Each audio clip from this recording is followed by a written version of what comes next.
Good morning, good morning, good morning.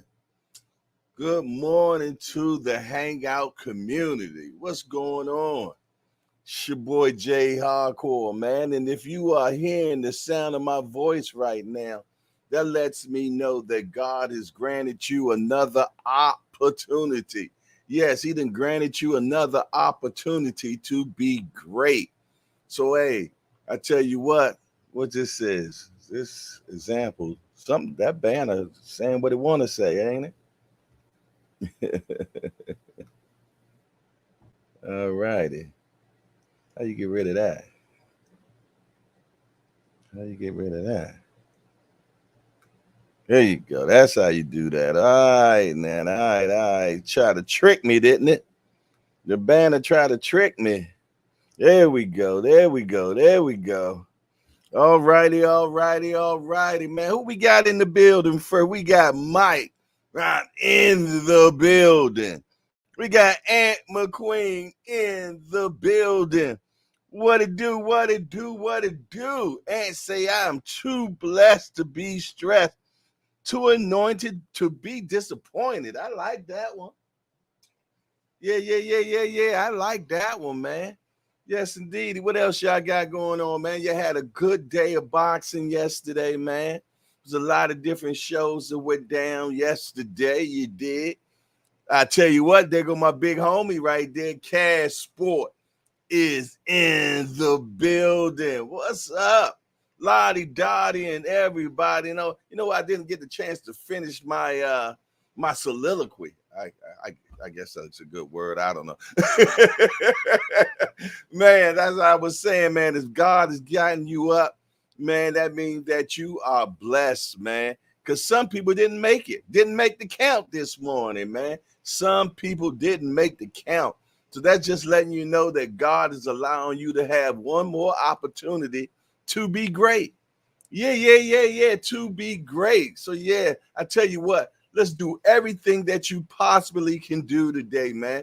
That's right. No procrastination, man. You know what I say about procrastination? It's like masturbation, man. You just screwing yourself. That's it. That's it. So what else y'all got going on, man? What do y'all think about them fights last night, man? We called it on that Zhang Bang, didn't we? We called it on that Zhang Bang. We knew it was going to be deja vu. He just added a little pizzazz to it this time, man. He cut it in half and then he hit it with a little pizzazz, man. He hit him with the boo-bop bang, didn't he? Zhang hit him with the boo-bop bang. Yes, indeed. Shout out to the coffee crew. Yeah. Cups up, man. Cups up. Yeah. Hey, cheers with me right now. Station break me, please. Mm. You know what I'm gonna do this week? One day this week, man, I'm gonna slide over to Royal Farms, man, get me some of that Jamaican coffee, man. That Jamaican mountain or something. But I'm gonna tell you, that thing be so rich and good. I wish I could find some of that in bulk. That good old Jamaican, I think it's called Jamaican roast or something. They sell it at Royal Farms, man. But I'm gonna tell you, that be some big good coffee there. I'm trying to tell you, it's some good coffee for sure. Yeah, man. I went to bed early and then popped up, man. I think I woke up around one, man. And I'm gonna be honest, man. I did miss some fights, Jack. I did miss some fights. I missed the Richardson Hitchens fight, you dig? But I went back and just watched a lot of the highlights and read up on it and everything, man. He didn't get the stoppage I wanted. He didn't get the stoppage I wanted whatsoever, man. And what's that? Justin, what's her name? I can't pronounce her name. Skill against Sandy. I think Sandy won that fight, man. I think Sandy won that fight, Jack. You know, I ain't gonna go back and forth with you about it though. But how about them Cowboys? Yeah. We playing today. Yes, indeed, man. Yeah. Another W. Trust and believe. Another W. Trust and believe. Yeah. But Man, the old Zhilei Zhang Bang done called out Tyson Fury, didn't he? He called out old Tyson Fury, didn't he? For sure, for sure, for sure. He trying to get it on. He trying to get it on. The king has entered into the building. The king has entered into the building. Oh, Eddie Kane. Oh, Eddie Kane in the building. What's up, senior? What's up? What's up? What's up, man? Yeah, y'all clip, man, going viral everywhere, man. People talking about it. I was looking on the what was it? Boxing 24. I think they had it on Boxing 24 also. I appreciate the post that you did of mine too. I seen you. I know you did it. You put up the one me and Kenny. I appreciate that, man. Definitely appreciated that. Oh man, I'm gonna tell you, them interviews with the amateurs. Oh man, I'm having big fun with that, man. I'm gonna tell you, cause the kids, man, they just so smart. Them kids so smart and intelligent, man, and so in tune with their feelings and everything, man. And just hearing what they say about Upton Gym, man, and how they love it and how it's just family for them and it's a safe haven. Man, I'm gonna tell you, man, them kids brought tears to my eyes, man. I had fun in there. Hey, I'm gonna be honest, man. The kids give better interviews than the adults. Hey, for real, man. Them kids gave, man. I still got some more to put up too, man. I still got some more, but I think everybody that's been going over there, man, and watching them and hitting the likes and all that stuff on Instagram, man. You want to get a chance, y'all slide on over to Instagram and look at some of those interviews that I did with a few of the kids up in gym, man. Yeah. They're priceless, man. They're priceless. See, but the thing about it is, you get them kids knowing how to do interviews and not shy at the camera now. About time when they step into it, man. When they become a pro, they're gonna have that down pat. They're gonna have it down pat, man. So you build with them now, man. You build with them now, Jack. What y'all got going on, man? I know I can't see that screen, so let me go on my phone and enter the chat and hit the appreciation button. Yeah, and hit the appreciation button.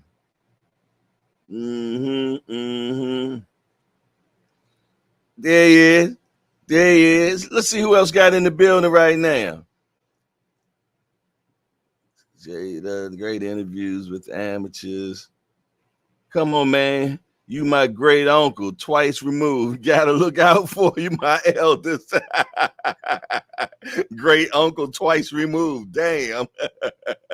Kareem, the mayor, has entered into the building. He said, just got up. Show my appreciation. What's up, family?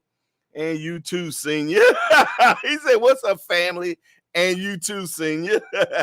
YSM Sports is in the building. There go my little big homie right there, man. The hardest working dude in the media industry, man. Yeah, ain't nobody out working that guy right there, man. Yes, indeed. The dude be editing videos in his dream. I'm trying to tell you. Yeah. Come take it off me. Come take it off me. Yeah. You see it. You know what it is. You know what it is. You know what it is. Aunt McQueen say, great uncle twice removed. Yeah. I tell you, boy.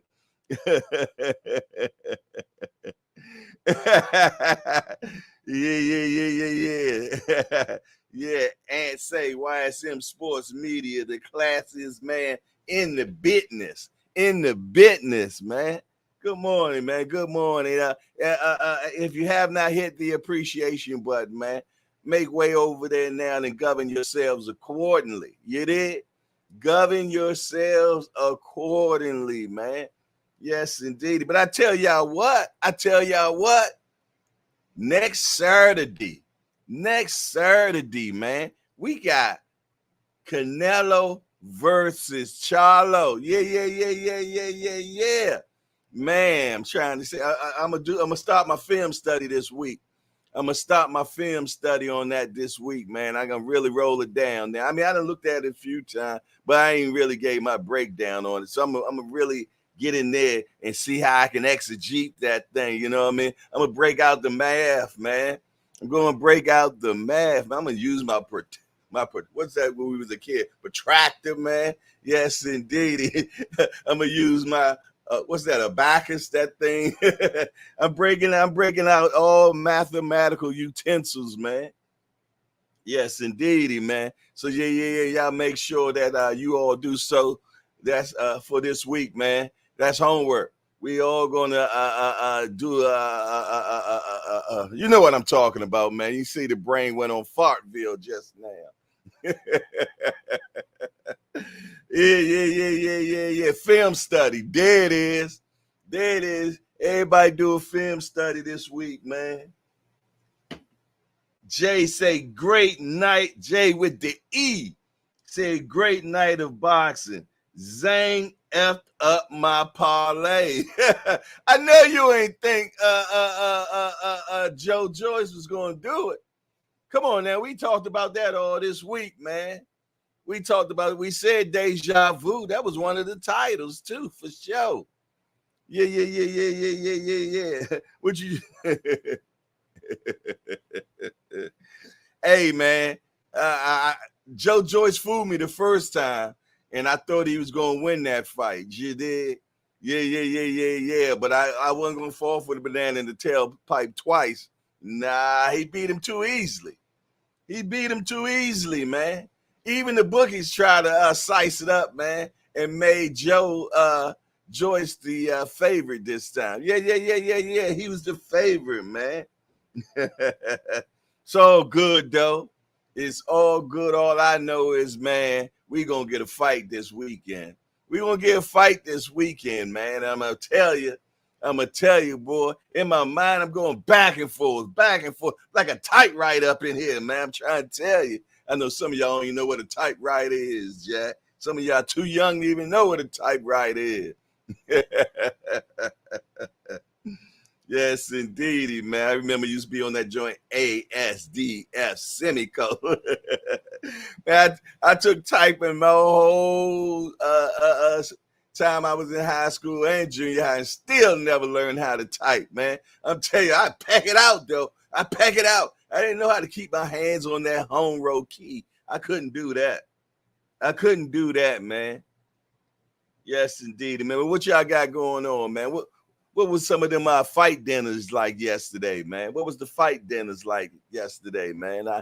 Me personally, I had smoked chicken legs, smoked pork chops, and then some cabbage with the andouille sausage, man. I don't know if that's considered fried cabbage or I don't know. But my wife made it, man. But it's cabbage, man, with that andouille sausage up in that Mickey flick. I'm trying to tell you something, man. Man, I got up like 3, 4 in the morning, man. I finished it up. I finished that cabbage and andouille sausage up. But for some reason, I don't think she put that whole head of cabbage in there, man. It ain't no way I knocked that thing out like that easy, man. Okay, Ant said he had stewed fish with peppers and onions and rice and beans. Damn, that sound good. Damn, stewed fish. Did you cook that, Ant? You get down like that? Stewed fish, man. That's one of them Jamaican dishes right there, man. You know what I ain't had in a minute, man, when you think about it? I ain't gonna go, because y'all know I go into a tangent when that escovitch, man. Yeah. That escovitch, man. That's some good eating there, man. Yes, indeed. You get that red snapper jack. Man, ain't nothing like that escovitch. Some of y'all know what I'm talking about. Jay with the E said he had Parmesan pork chops, rice and peas, and collard greens. Oh, shucky ducky now. All right.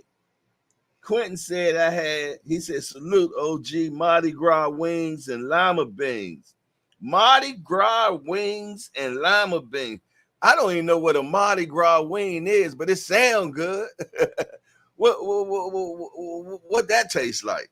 Mardi Gras. Yeah. Snapper or kingfish. Yeah, I've only used snapper when I made it myself, man. Yeah, man. I'm gonna tell you that escovitch, man, it's cheaper to do it yourself, man. Cause you go to a Jamaican spot and get that escovitch, man, you almost paying $50 a fish, man. Yeah. That's how I started learning how to do it myself. New Era Boxing and Bet TV is in the building. He said, yeah. Game day. Shout out to everybody. Let's go Ravens. You know what? I like the Ravens. You know, they only play us every 2 years. So I'm down. I'm for the Ravens, man. I ain't got no problem with the Ravens. You know what? And I ain't going to go back and forth with you about it. Yeah. I definitely like the Ravens. They play us every 2 years. Yeah, for sure. Mm-hmm.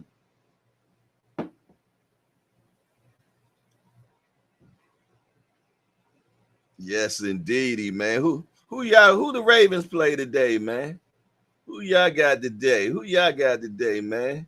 And do you think you're gonna win? I need to know. I know who we got though. Yeah. Oh, senior, all fancy. He all fancy talking about I had snow crab legs. All right. I tell you, sound like with some good fight meals yesterday.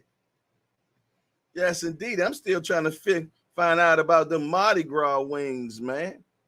Mardi Gras wings, man. Somebody put me down. Let me know what the Mardi Gras rings taste like, man. You dig?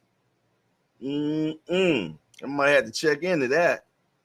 You know, I'm like Bubba Gump when it comes to them wings, man. I try to, man, any way I can. Yeah. But I'm gonna tell you, ain't nothing like a good fried wing, man. And recently, man, we learned how to fry chicken like how they do at the Chinese spots, man. I found something up on Instagram about that, man, and I passed the recipe to my wife, man. She banged that thing out, man. It come out nice and crispy.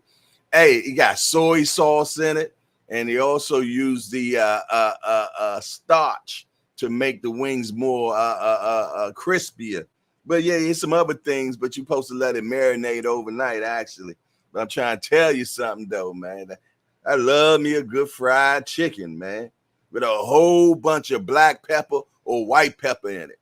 Yeah. Then I get some of that Cajun sparkle, man. Bam, hit that up. I just told you I wasn't gonna go on no tangent about food. Y'all can tell I'm a straight up foodie for real, man.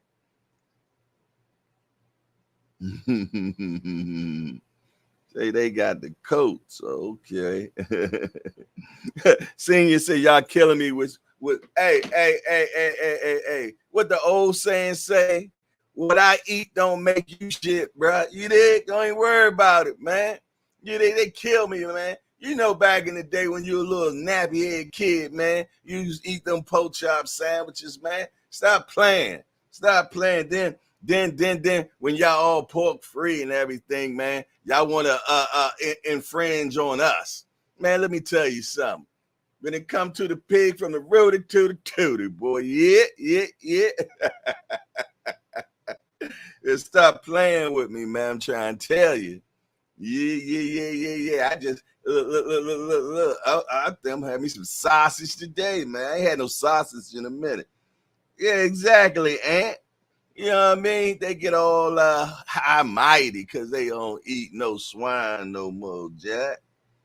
Shoot. We grew up poor. Man, I'm gonna tell you. Look, and what's so crazy? You know when you grow up poor, but you don't even know you poor? I ain't had no clue we was poor. Hey, I should have knew something when my grandma was feeding us chicken necks and backs. Have you ever ate a chicken back, Jack? Ain't no meat on it and chicken neck. Yeah, that's what, man. She'll fry some necks and backs, man. Yo, for real, man. I did not know we was poor. But I should have knew something, man. When the milk came in a box, man, and it was powder, and you had to mix it up. Had a blue little thing on the side of the box that said milk. You dig? And the cheese came in a long block. Man, I just thought that was norm because everybody else's house had the same thing. So yeah. I had no clue we was poor, man. Not whatsoever, Jack. Yeah, but when I think back now and thinking about them, I remember I was a kid trying to eat them chicken necks, man, and backs, man, trying to get some meat off of that thing. Look, to have a chicken wing or a thigh or a leg or a breast, man, what you talking about, man? That was a delicacy. You dig? Yo, straight backs and necks, man. See, I know none of y'all probably, that's before the oodle and noodle days, man. That was a step up. Oodles and noodles for breakfast. My man said he had oodles and noodles for breakfast, lunch, and dinner. See, he know about Poorsville for sure. You know about Poorsville, man.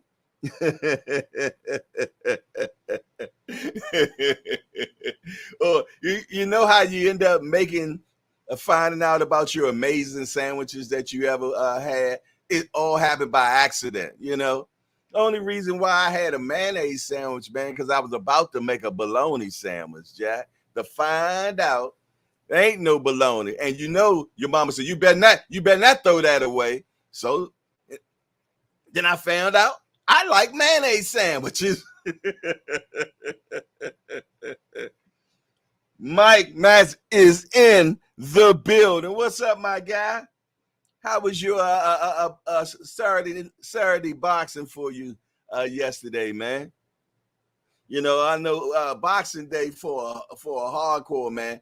Everything is centered around boxing is that day, man. You know what I mean? It's a whole production and everything that goes down when it comes to watching fights, man. You want to make sure you had your right drink going on. I know I was on Just Do joint. Just Do was talking about the bourbon. I said, yeah, for sure. Mm-hmm. He said Mardi Gras wings got that salt, dry, rosemary, garlic, and cumin, some Creole season. Boy, you just touched on my grandmama. My grandmama, you know, everybody grandmama makes the best fried chicken. But my grandmama, man, let me tell you, this, you know what? Fried chicken was smoking.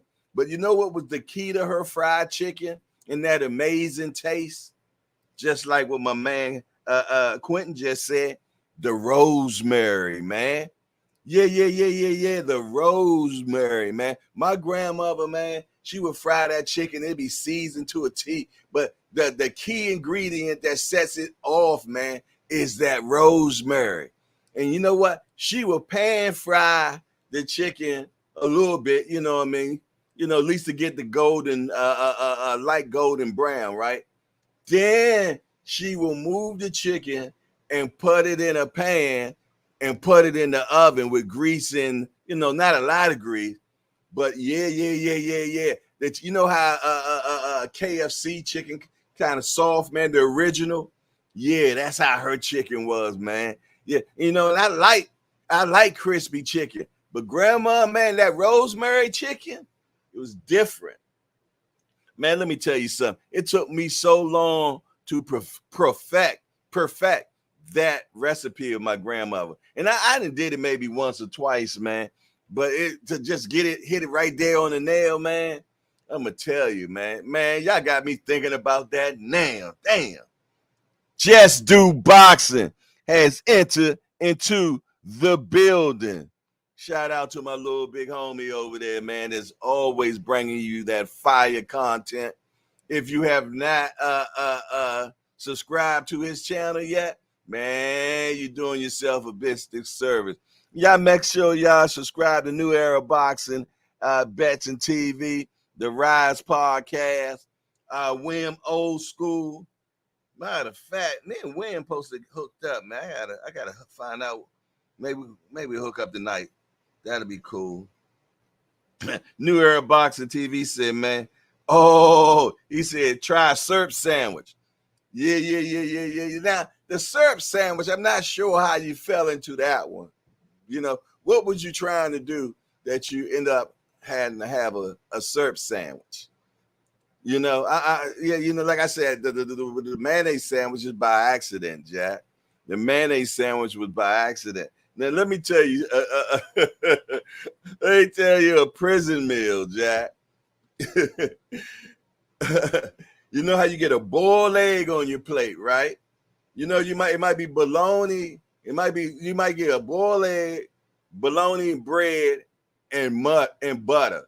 Yo, let me tell you something, man. That was my joint. Because what I would do is I will take the boiled egg, slice that joint up, man. Slice that joint up and put it in, put it all on the bread, right? Then I take the butter and I butter the bread up.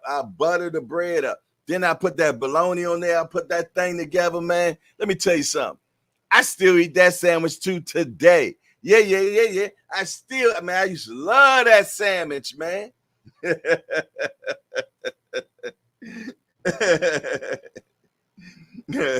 Seeing you talking about that's them slave meals. I told you, boy, that boy is so bougetto. He's so bougetto, man, because he bougie and ghetto at the same time. So he bougetto, man. You did.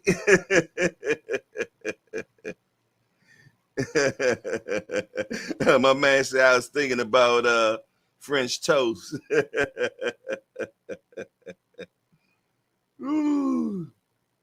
Damn, he said, what do you know about sugar milk? I don't know nothing about that. Boy, I tell you, boy, you was like a kitchen magician when you was coming up, wasn't you, New Era Boxing? Straight kitchen magician, wasn't he? Yeah, man, all them weird sandwiches and things that we did, man. You did. or just straight peanut butter sandwich, man. And you know that wasn't your idea from the jump. But you know what happened? Wasn't no jelly. You wasn't no jelly. And you better eat it. Your mama ain't playing. You better eat it. Everybody had those weird things. Like my stepfather, man. He used to put ketchup on his eggs, man. That made no sense to me. He put ketchup on his eggs, man. Nah, man, I ain't play with like that, Jack. You did. But a lot of people eat ketchup on their eggs, from what I understand. All our grandmothers would put KFC out of business with that's on the stove into the oven recipe. Yeah, man. That stove to the okay, your grandma was doing that move too, singing. Man, that stove to the oven. Trying to tell you, man. Yes, indeed, man. Yeah. That was later on in life, man, when we was getting all the chicken parts. Yeah. We was getting all chicken parts then, man. We was getting the wings, the thighs, the leg. But they always made sure you had a bunch of legs, man. Yeah. You know, that's always the cheapest piece, which it don't make no sense to me why the wings cost more than the legs. I mean, look, you got two legs, you got two wings. So what makes the wings more expensive than they're like, well, it's a wing shortage. I don't know why. Shit, he got two of this and he got two of that. Biscuits and syrup. Yes, indeed.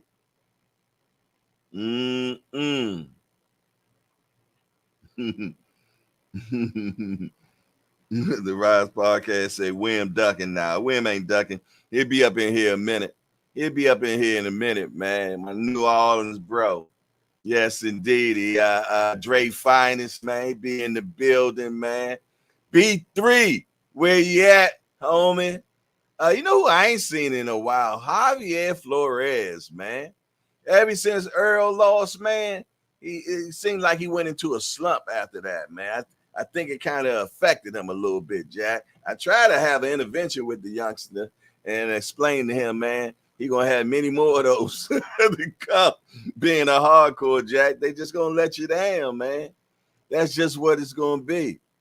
Yeah. Okay, but what y'all think, man? Switching back on that box, because we can do that food thing forever, but it's the hangout, so you know what the conversation's just floating to you. What y'all think, man?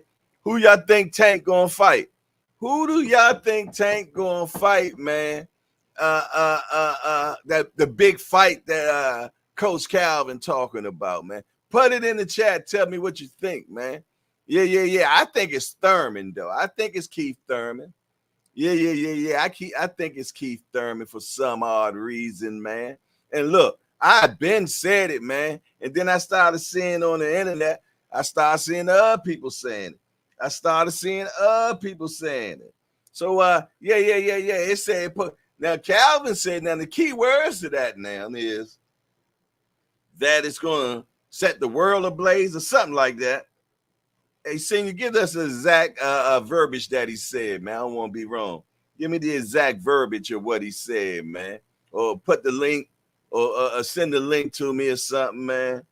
Yeah, for sure, man, for sure. But who y'all think is going to be? Come on now. It can't be Isaac Cruz, man. That is not going to shock the world. No. That ain't going to shock the world.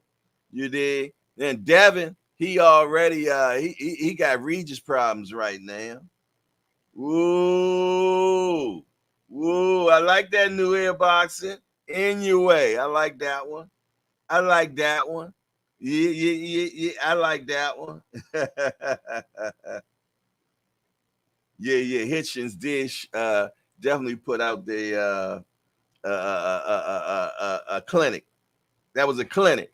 Yeah, for sure, a clinic, man. Yeah, definitely. Okay.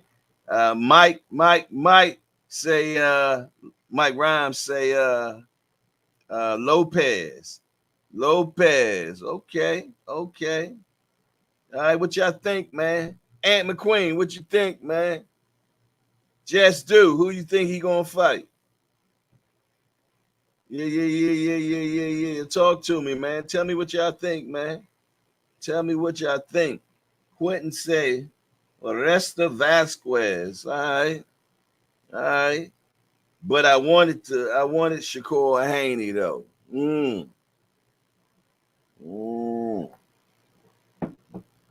Let me tell you something. If it's Thurman, right? If it's Thurman, it'll be a huge fight because Thurman talks shit for one. For two, Thurman ain't coming down to 35. You did. So it's definitely going to be a catch weight. But how much weight is Tank willing to allow? You did. I seen catch weight at 45. You got some premature premature guys, man, really saying, giving out dates and everything, man. Yeah, giving out dates and everything. Matter of fact, they got it on the same day of Dev and Regis.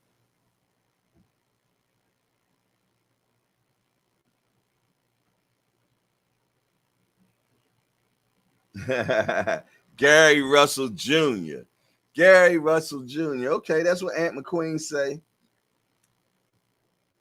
Senior say no way is Thurman. Okay.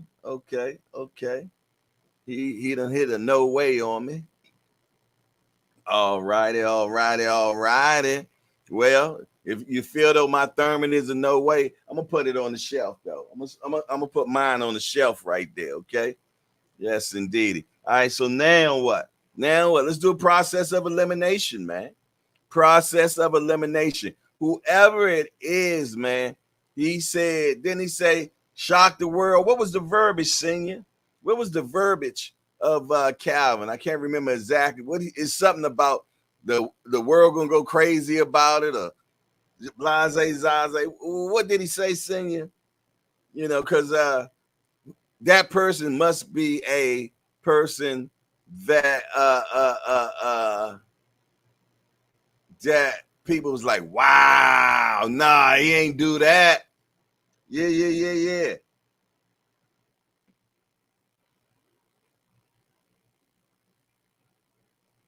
Oh, okay, let me see something.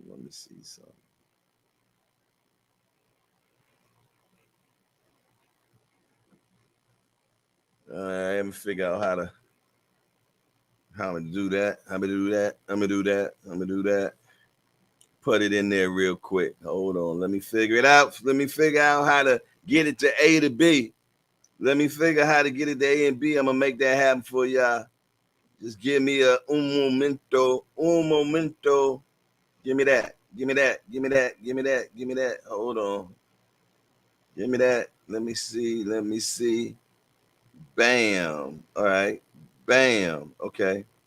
All right. Let me figure it out. Figure it out. One more time. One more again. Let me see. All right. All right. All right. All right. Let me see. Let me seesville. Let me seesville.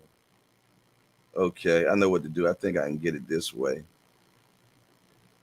What else y'all got going on, man? What else y'all got going on? Y'all ready to start this week off again? It's fight week though. It's fight week though. It's fight week though. Yes, indeed, it's fight week. Yes, indeedy, man. All right, all right, all right, all right. Let me see if I can work my magic on this thing real quick, man. Work my magic on this real quick. Figure out something. Figure out something. All right, let me see. While I work on that for y'all, man. Yes, indeed. I want to get the exact verbiage of what they had going on, man.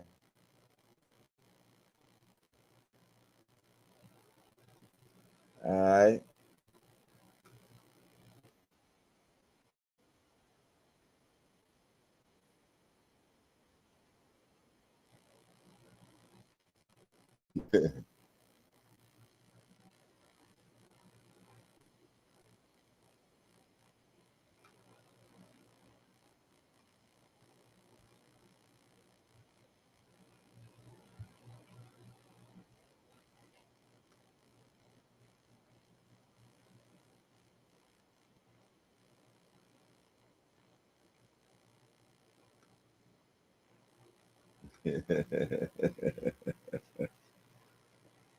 I needed more than that, senior. I'm looking for the verbiage, man, where he said it's going to shock the world or something like that. That's what I'm talking about. Where that at?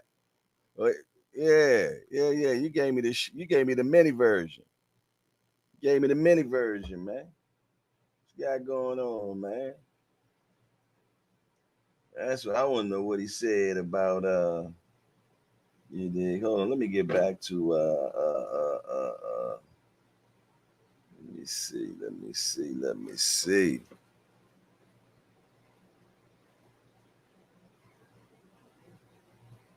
He said they told us in your interview and mine. Yeah. Let me. You know what? I gotta switch something up, man. Bam, bam, bam, bam, bam. All right. They told us in your interview and mine. What they tell us? What they tell us? I'm talking about shocking the world, Craig. I'm talking about shocking the world, Craig. He said you got to listen to the verbiage being used. All right. He said they're trying to seal the deal. Yeah, but it was something I was talking about when he said shock the world. I think he said shock the world.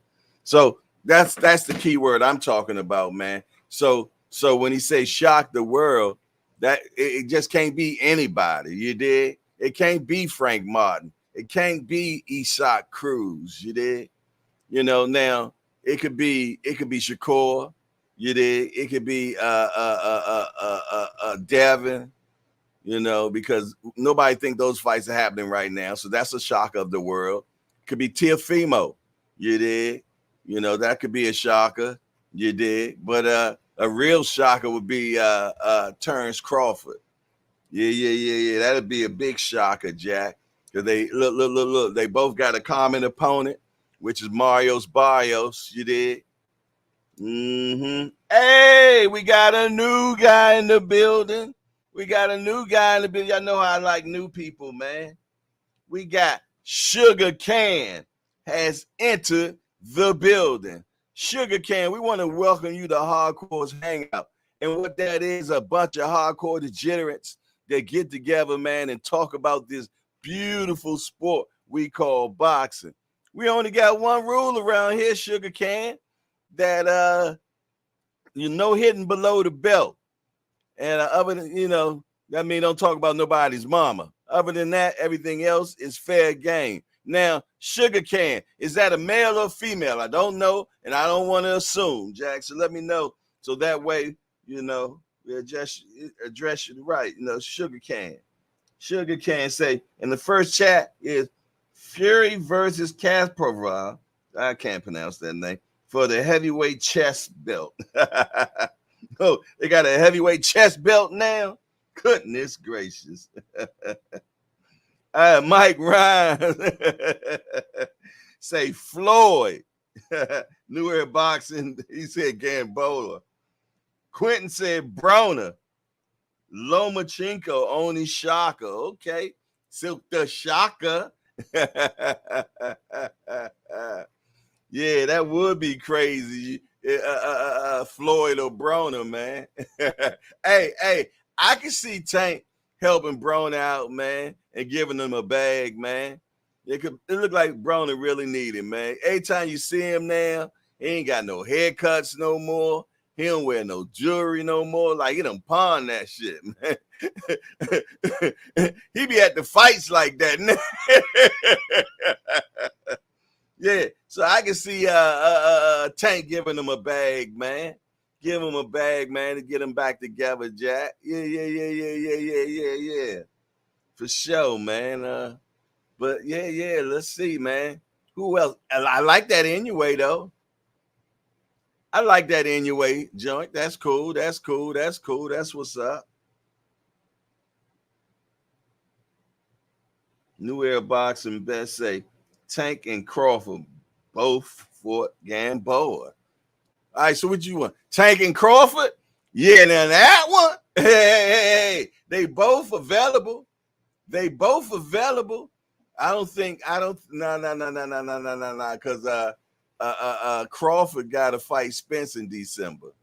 Crawford, and that's another thing, man. When somebody said it's supposed to be in December, man, I couldn't see a Tank and a Spence Crawford in the same month.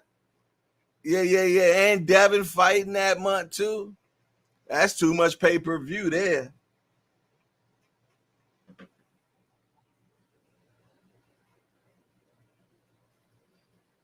Coach Kenny iterates consistently that Tank is a 135 fighter. I see you got your daughter texting for you again, senior.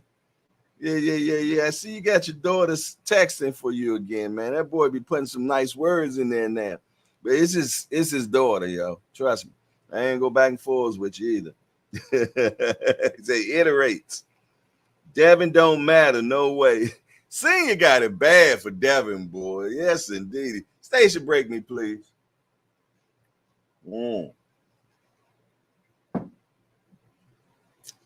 Hey, so what do y'all think, Richard Hitchens, man?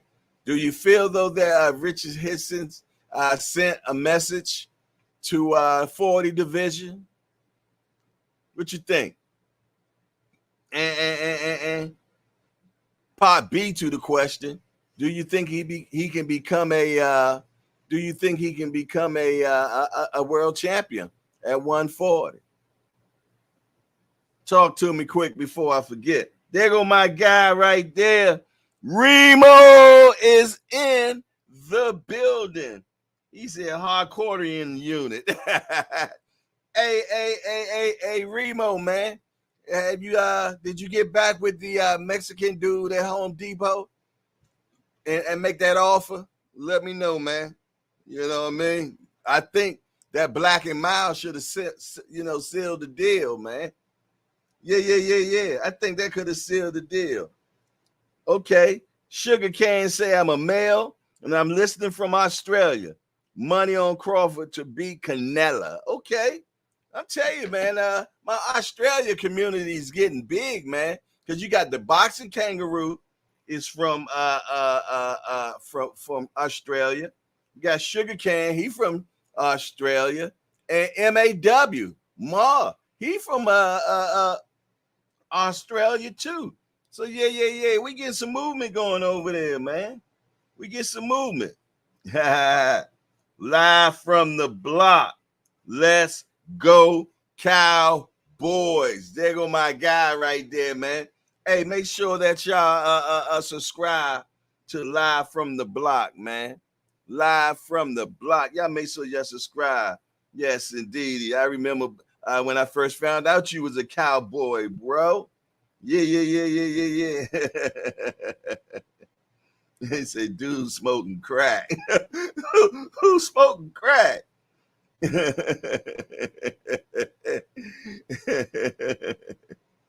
Yeah. Hey, sing. Ain't no cowgirls up in here. We ain't number men, bro. Trying to tell you, man. Certain things I don't play with, bro. Lay them big hands on you, bro. Yes, indeed. Don't call me no girl, bro. Do not plays that. Yes, indeed. Yeah. And say hardcore going international. Yeah. They say that what you call them is one of my big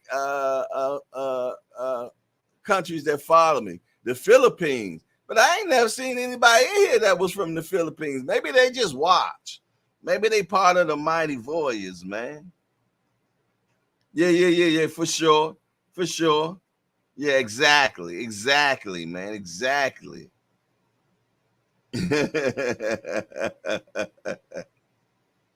He say hitch and jab is a power punch. Damn. I didn't get a chance to see that fight, man. I did watch the highlights and everything. And from what I seen, it was a pretty good fight, man. But the question is, man, do you feel though that he sent a message to the 140 division? And if so, do you think that he can get a belt up there? Talk to me quick before I forget. What Remo got going on? He said something. I think he said something else, didn't he? He said that boy looked sharp as hell last night. The only thing I didn't like with Africa is that in the 11, he could have forced the ref to call off the fight. He ain't got that killing. You know what? I did watch some of that, man. If I'm not mistaken. Matter of fact, I was watching it over at Skywalker Boxing, man. I don't forgot, man. You know, the bourbon was on last night, man. The bourbon was on last night, so I kind of forgot. I was watching those Skywalker Boxing, man. Let me tell you something. Skywalker Boxing be like pay-per-view, Jack. He can look. Skywalker Boxing, he can screen the whole fight and they don't mess with him, man. I could just put a clip on my Instagram, man, and they ready to get rid of me, Jack. Copyright this and that. Man, Skywalker, man, can put the whole blicky on, man. Yeah. Jay, calling the Cowboys cowgirls, in which way is that calling you a girl? Because I'm a cowboy, bruh. Because I'm a cowboy. Just curious, but if you are jumping into the road, feel free. Yeah, I'm about to jump in your chin in a minute, Jack. That's where I'm going to jump. Bow! Down goes Senior. Yeah. Definitely shout out to Skywalker, man. Wait a minute. Derry Pennant is back in the building. Zhilei Zhang versus Frank Sanchez would be a very good boxing, man. Man, and a boom shagalagga to that, man. You can pass the plate on that one.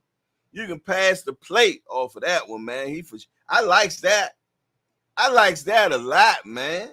Come up in here. He come up in here bring work. That's what I'm talking about. He came in here bringing work, Jack. Yeah. He come up in here bringing work. I likes that, man.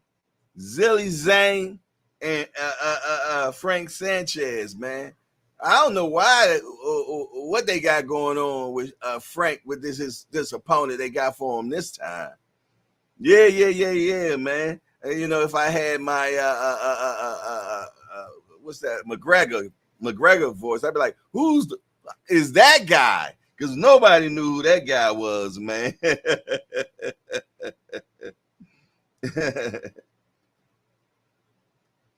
Yeah, he did. Hitchens, the Southpaw Killer. Okay, that would be nice though. New Air Boxing, Hitchens against the winner of Regis Prograis. That'd be good. I like it.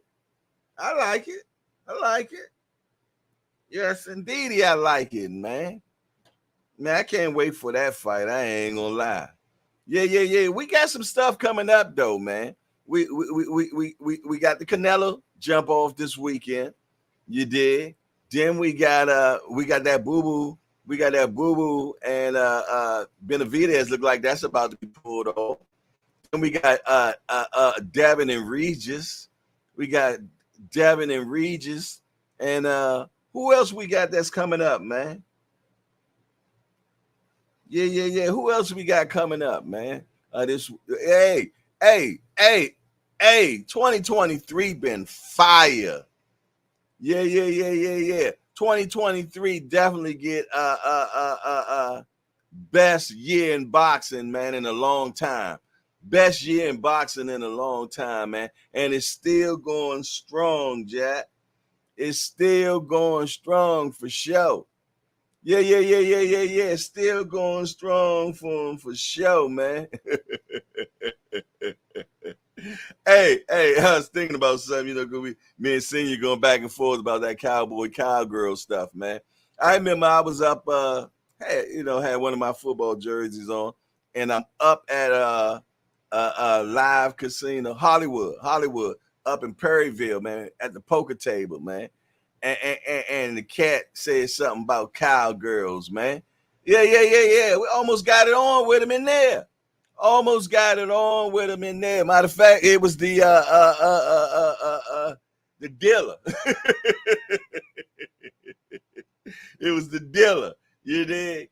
And ever since then, man, he don't say nothing to me no more. Take my team serious, Jack. Yes, indeedy, man. Oh, yeah? Hey, I live right down the street from there, New Air Boxing.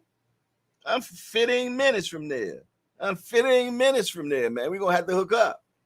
For sure. Definitely, man. That's my spot, too. Yes, indeed. I haven't been playing poker lately, though, in a minute. Would you he said I was banned. Let me find out you in there counting cards and shit, man. What was your game? BNN Boxing News has entered into the building. Quincy Khalil Cole versus Bivol 2024. Oh, Lord. See, you in there bullshitting again? Sorry, somebody. I don't know who, but I done pocket reported somebody. Lord have mercy, man. You got to stop all that pocket pool you be playing, Jack. All that pocket pool you be playing, man. You need to slow up on that, Jack.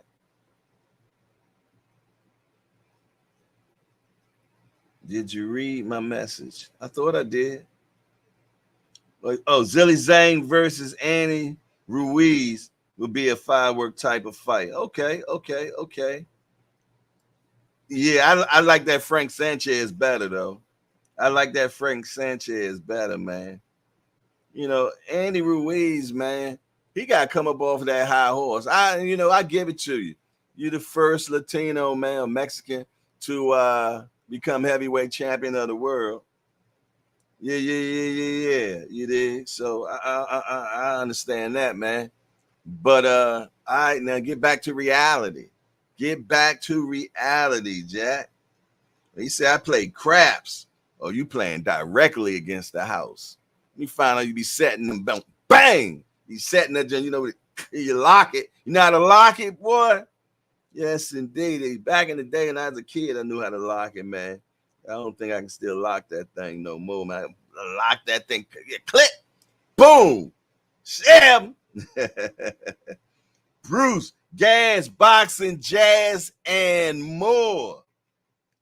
Salute, my brother. How you doing this morning, man? How did you enjoy the boxing festivities yesterday? How did you enjoy the boxing festivities yesterday, man? I know you was in sheer bliss, man. And yeah. We was in here talking about the fight meals, man. If you had a good fight meal yesterday, man, put it in the chat, man. Put it in the chat. Did you I'm still trying to find out about them. Oh, yeah, you did tell me what the Mardi Gras wings was. Yes, you did. I'm down. He said, much enjoyment. The Boxing Menu podcast is in the building. What weight Spence and Crawford supposed to fight at? I heard Crawford already in camp.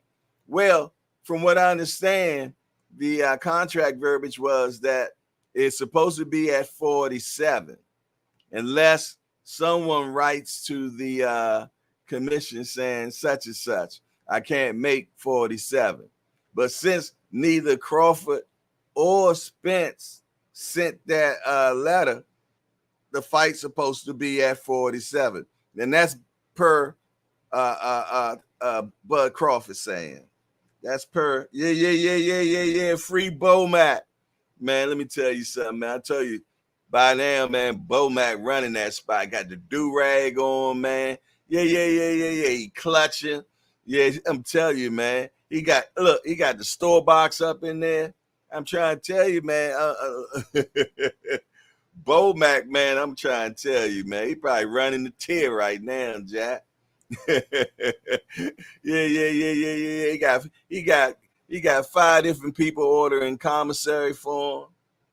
I tell you, Bomac got the do-rag on, Jack. It got the Bethlehem on him. Trying to tell you, man, Bomac, he done adjusted, Jack. He ain't playing with you.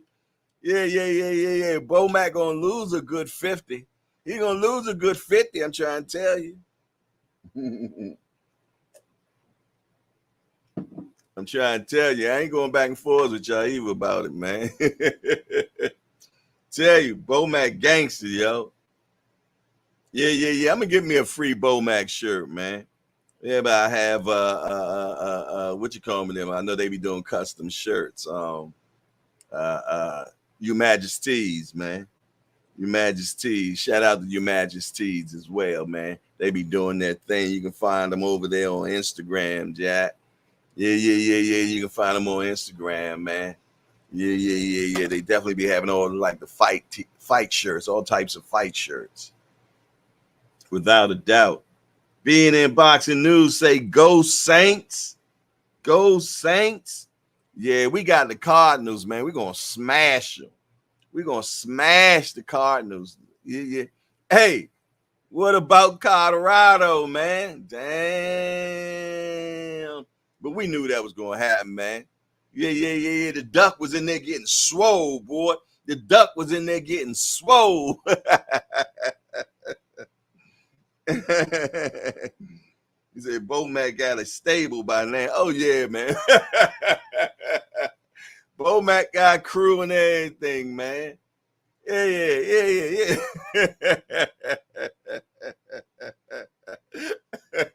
Bomac come back out. Bomac might be GD, Jack. I'm trying to tell you. He part of that growth and development crew, man. I'll stop messing around, man. People start taking me serious. The next you know, got a clip. Got a clip. Yeah, they a short. Somebody that did a short. Got me saying the Bomac, man, running the penitentiary over there in the UK. What else y'all got going on? I tell you what, though. I tell you what. It's that time. It's that time where we find out what's happening in the world of boxing today. You did. Let's find out what's going on in the world of boxing today. I need to know. Let's see. Zhilei Zhang crushes Joyce in 3 rounds with one brutal punch KO. I like my title better. Zhilei Zhang stops Joyce with the boo-bop bang, then calls out Fury. Yeah, that's that fire title. Fire title, man. Zhilei Zhang stops Joyce with the boo-bop bang, then calls Fury out, man. Come on, man. I ain't gonna go back and forth with y'all about that one.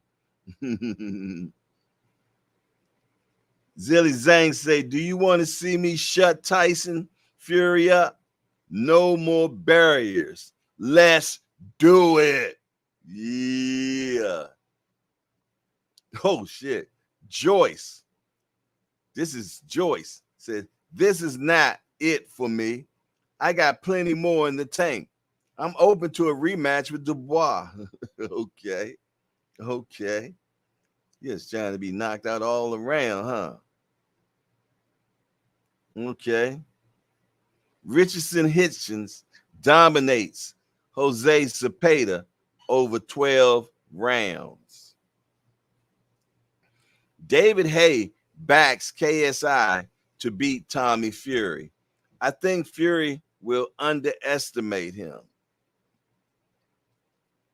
Connor Ben. I'm not even going to read his joint, man. I ain't messing with him. Erickson Lubin warns Jesus Ramos. He bit off more than he can chew too early. You know what? This can be like deja vu for real. Because remember when Lubin fought Jamel? At the time, if I'm not mistaken, Lubin was 22 and Jamel was like 27. You did? Where roles are reversed now, because now he fighting a cat that's 22 and he 27. You would have thought that Lubin was older than that, man. It seemed like he just been around forever, but he just 27 years old. Basically, he's not even in his prime yet. Normally 28, 29 be prime time. He might be about to enter in there, but I'm just saying, you would think that Lubin is older than that, but he ain't. He's just 27, man. He just 27. Man, they had big, what word am I looking for? Intentions for that brother, man. Showtime had jumped in his pocket and everything around that time when they put him up there against Jamel, man. Yeah. They thought he was like the next thing, sliced bread coming in the building. To Jamel put that boo-bop bang on him, man. Put that boo-bop bang on him. He did for sure. But I think that's going to be a good fight. I think that's going to be a sleeper fight right there. Him and Ramos. I think that's going to be good. Now, if I had to put that dollar on it, I'd probably go with Jesus Ramos though. But I ain't did my study on it yet. But just the eye test right now, I think Jesus Ramos. What else? Sandy Ryan versus Jessica McCaskill ends in a questionable split draw. Who y'all think won that fight, man? Austin Ammo Williams outboxing Stevie Rose in a unanimous decision win.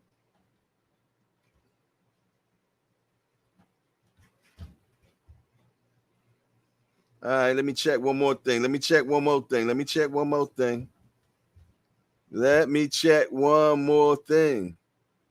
See any other titles right there. Anything if we'd have missed, man. Let's see if we missed anything.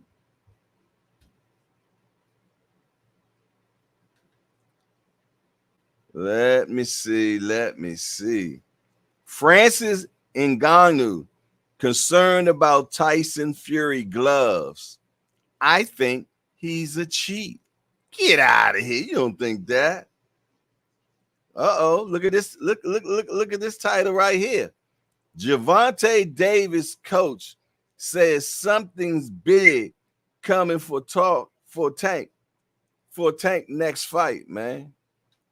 Matter of fact, I might can get the volume on this one. Hold on one sec. Hold on. See if they got that do they got that clip on here? Let me see. Probably they might not. They might not. Let me see. Who this? What else y'all got going on, man? What you got going on? I'm also put the link in the chat in un momento. They even got possible names. Check this out. Look, this is a crazy list they got right here for the surprise shocker, the shocker for Tank. This is the list they got. Shakur Stevenson, Teofimo Lopez, Dev Haney, Wim Zapata, Vasil Lomachenko, Frank Martin, Sabril Matias, Jerron Boots Ennis, and Gary Antoine Russell. Hey, yo, what they got going on, man? What they got going on? Okay, here go that clip right here. I'm going to play it for y'all, man. Let me see. I don't know if this is the longer. You know, I always say, be careful what you ask for, because you might get it. So, y'all, they trying to sell this lesson. They trying to sell the deal. Stay tuned. That's going to be the talk. It's got a good momentum going right now. All right, there it is. They trying to seal the deal. They trying to seal the deal. Yeah. What y'all got going on in the chat, man? Quentin says Lubin wins. Ant say I had Sandy Ryan winning that fight. That decision reeked of conspiracy to me. Yeah, I thought Ryan won that as well. Derry Penny says Zhang versus Jared Anderson would be a very good boxing match. I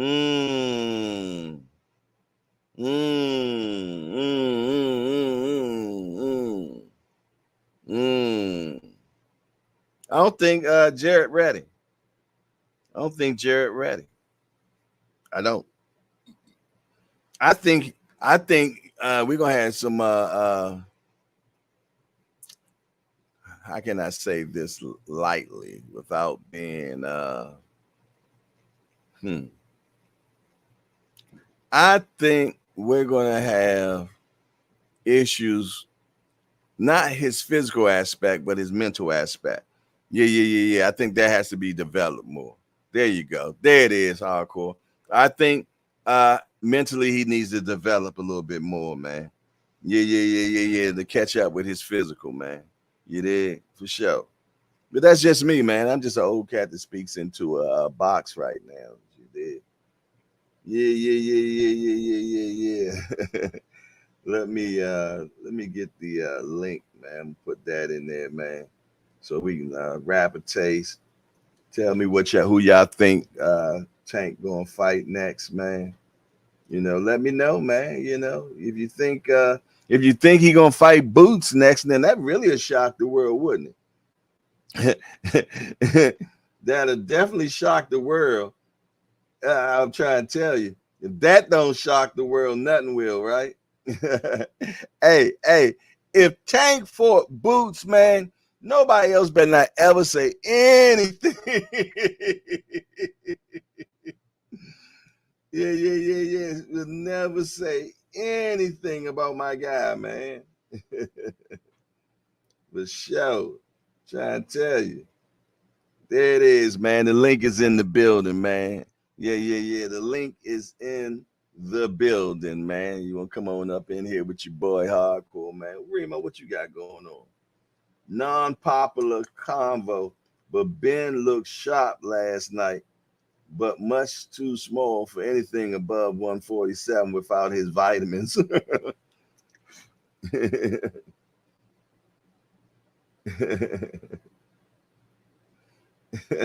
Hey, wait. I tell you what, then, man. You know, we ain't never claimed to be the sharpest knives in the drawer. So if you know something, Jack, let it loose, bro. Don't be over here, man. You know, playing, figure shit out. Tell us what's going on. What you think? Who you think, senior? Tank gonna fight? There you go. You keep on sending this encryptic shit, talking about you listen to the verbiage and yeah, this should be man. Tell me what you think. You did? Let me know. Remo, they got them snacks to replace those eggs and vitamins. Yeah, he done put the sunshades on now. I serve 88. What's up? Been a second?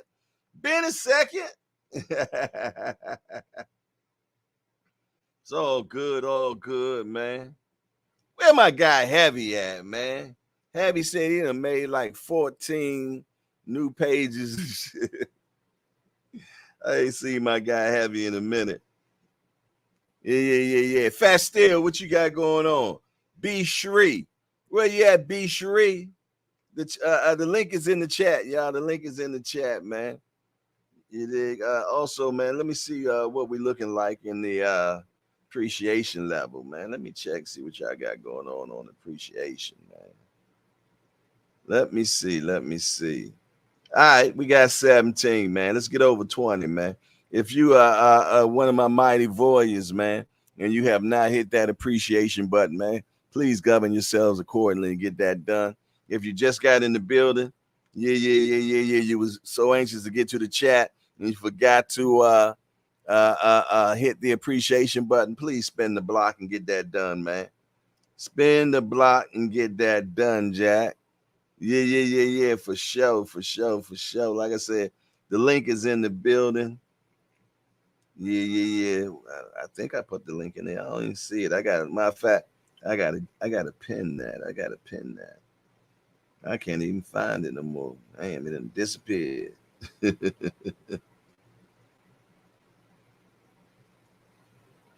don't know what name I put it under. Oh, damn, I thought I put it in the building. Is somebody erasing? I know damn well I put the link in the chat. Didn't y'all see me put the link in the chat? Or did somebody zap it? I swear I don't see it.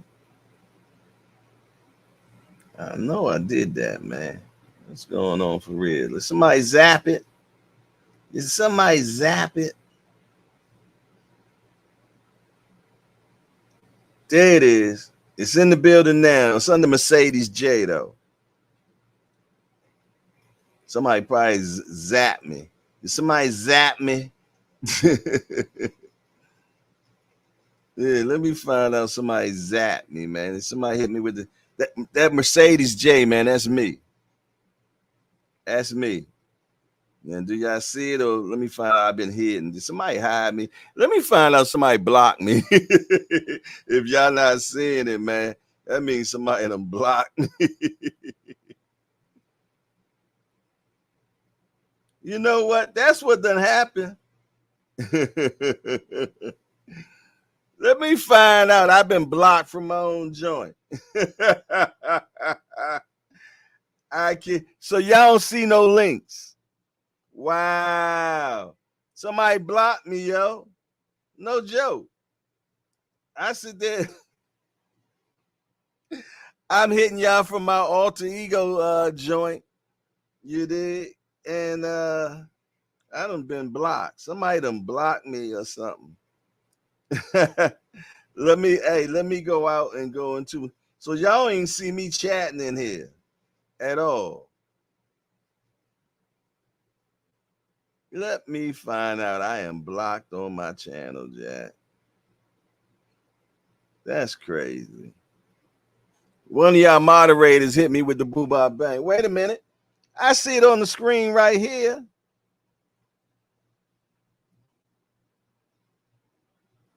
Okay. Now I'm going to put the link in there and see if you see it now.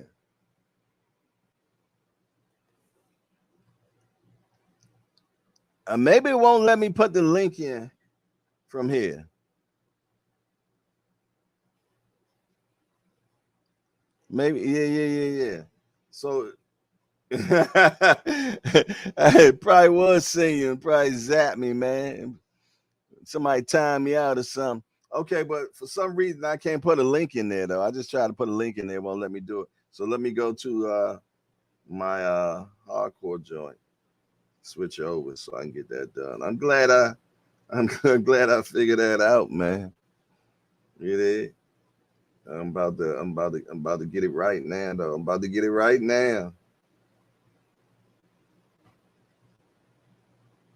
Bam. There it is. There it is. There it is. Do y'all see it now? There we go. We in business now. There we go. There we go. There we go. There we go. There we go. We in the business now. I know you blocked me, senior. No, you did.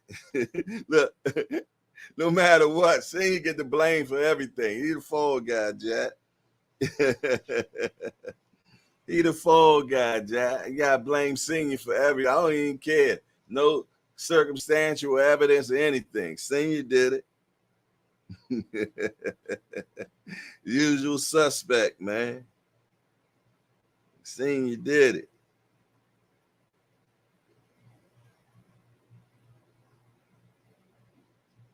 I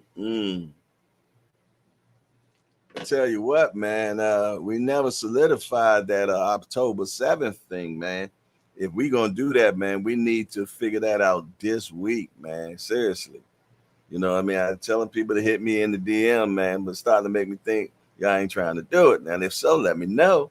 That's all good, and you know, we'll figure out something for something another time.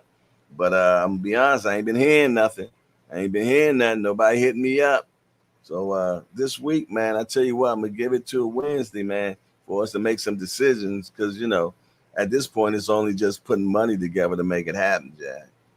You dig? That's all that's about at this point, man. You know, like I said, we get a bushel, man. The bushel gonna run 3. You dig? And then we just gonna get some food and some other food and drinks and stuff. You dig? So I'm thinking, I'm gonna be truthfully honest. I think we can probably run away with everything for between 5 and 6 total. You know, and when you got about 6 or 7 people doing it, that ain't nothing but $100 per person, man. And that's a done deal. And we got a good damn time. A good damn time. And the number gets even the put in number get even lower depending on how many people actually, coming, you dig? So you dig? Let me know, man. Because if we doing this and then you got a +1 or a +2, all that got to be factored in, man. So we make sure everybody got ample enough food, man, for sure, man. But like I said, with strength, we get strength in numbers, man. So it's easy to do. It ain't hurt nobody financially that way. You did, but we got to make a decision, man. So I can map everything out, man. So it is what it is. But yeah, we can get a bushel of large and jumbos for 300. You did. So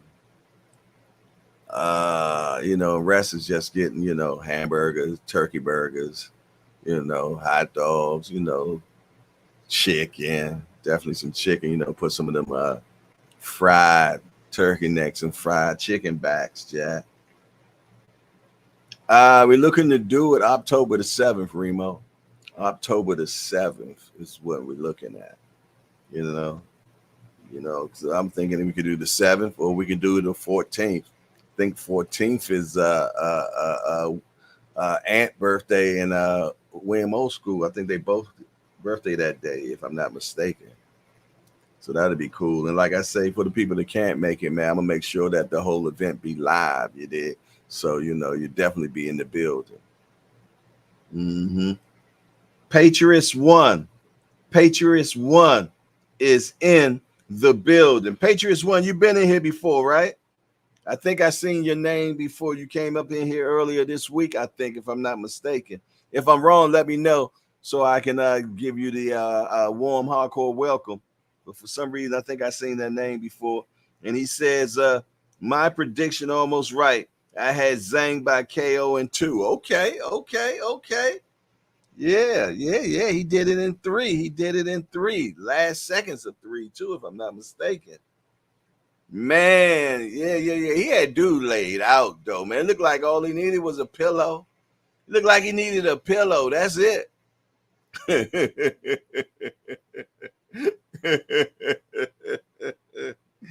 Yo, man, that was crazy, man. Zhang put that boo-bop bang on him for sure. Did he ever? He put that boo-bop bang on him for sure, man. Without a doubt, man. Without a doubt.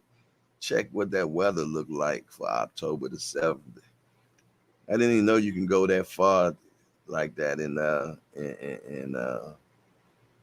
with the weather now, man.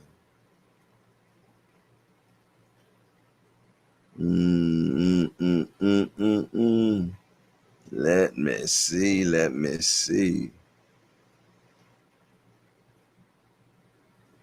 Okay. The weather's be around 77 around that time. The lows is 56. Highs around 77. That is too cool, man. You know, even though it might not be exact, but it's always that's pretty cool. He said, I didn't bet any money to this because in the heavyweights, one punch can change everything.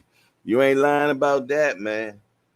That's why I would tell you, when back in the day, man, a Mike Tyson fight, you better make sure you glued to your seat as soon as that fight came on, man. And I'm gonna tell you, I feel sorry for the people that used to pay for the fights, man, that go see Mike Tyson. Yeah. Me and my mom, we did that one time, man. We went to go see Tyson against I think it was Michael Spinks, man. And it was the shortest knockout in history at the time. I think it was like 90 seconds, man. My mom passed out, Jack. Hardcore boxing. Who wins between Zhilei Zhang versus Deontay Wilder? Very good. Very good matchup to ask a question about. Hmm.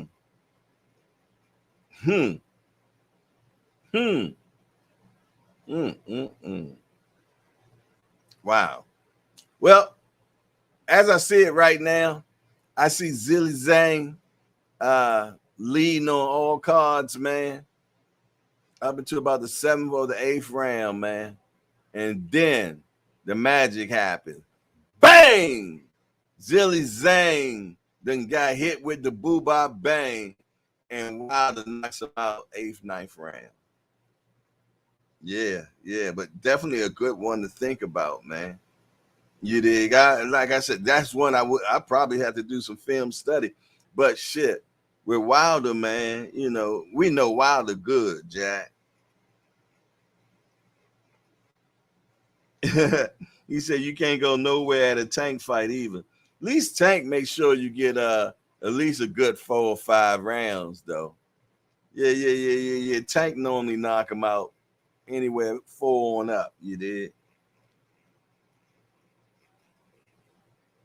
Yeah, you can't never count Wild out because he has that scary right hand. Yeah, man. Wilder got that Thor's hammer. Yeah. He got Thor's hammer, man. You know, I mean, that Alabama slammer he got, Jack, is crazy. Is crazy to be able to possess so much power, man. And he not a big guy. He not a big guy. And he got them little pigeon legs, man. But let me tell you something. He got that torque come crazy, man. I mean, that torque be crazy. And he just man, let me tell you something, boy. I don't know where it come from. Yes, indeed. But that's that country strength right there, man.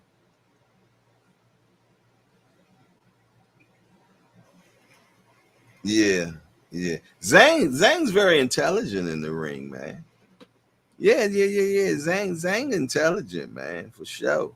But I do like that fight that somebody mentions, really Zhang against Frank Sanchez, though.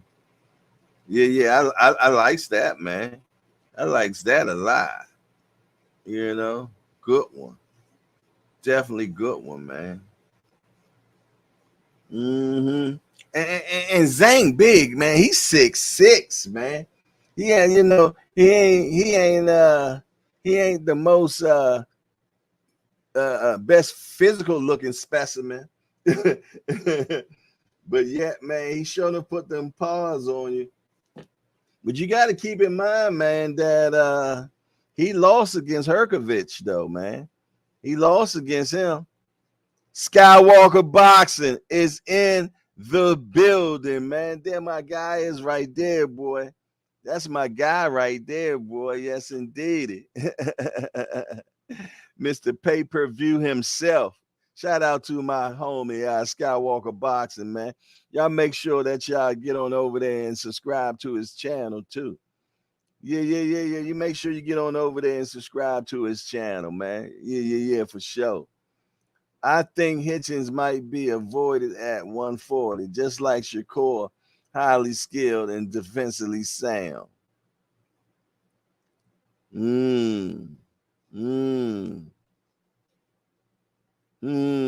Okay.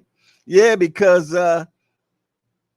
you have to kind of put Richardson Hitchens, man. He might end up getting into that Boo Boo Andre type of predicament, man. And that's not a predicament you want to get into, man. That Boo Boo predicament, man, when nobody want to fight you, man. You did, Boo Boo finally getting his biggest fight ever, man. At the end of his goddamn career. Yeah, for sure, man. At the end of his damn career, man. Yeah, for sure. Great fights last night, man. We appreciate you, man. We appreciate you putting them on. We appreciate. I don't know how you get away with it. I can't do it, man. I put a clip on my channel, man. They be ready to take me to. Yeah. They be doing me bad. I stopped even. That's how my first channel got taken from me, man. I showed a clip. My first channel, man, on Instagram, they snatched that. I had that channel for, man, I don't know, 5 years or something like that. Yeah. On IG, yeah. And I put on. Remember, it was Floyd last time he fought in Japan, and I put a clip of that on, man. Let me tell you something, man. They did me dirty. They did me dirty talking about I'll be back up in a week. Man, they ain't never let me get back in the building.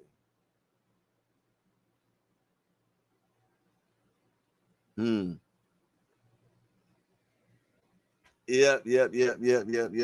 What else y'all got going on, man?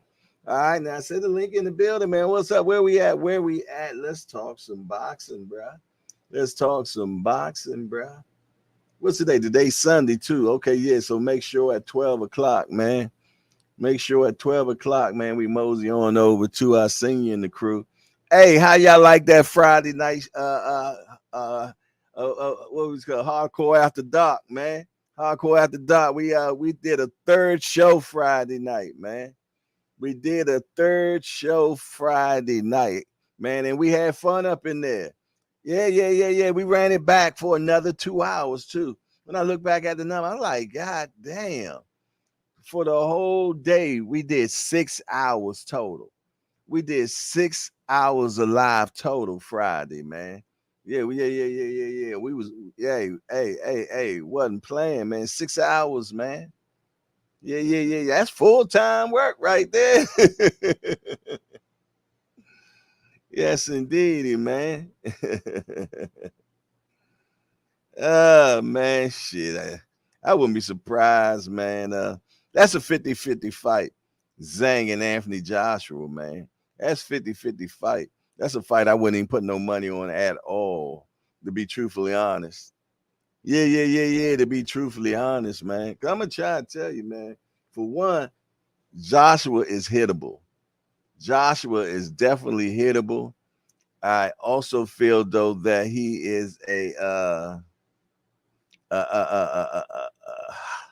mental midget. Forgive me, the little people crew. Yeah, man. But I think he a mental midget, man. And I don't think he could ever be, a great champion for the simple fact, man. I don't think he got it mentally. I don't think he got it upstairs to have that, man. But hey, that's just an old cat sitting here talking into a box, man. But who I think win that fight, it could go either way on that one. I ain't gonna lie. It can go either on any way on that one. But y'all, like I said, now you gotta keep in mind, man, that he did lose against Herkovich, man, for sure.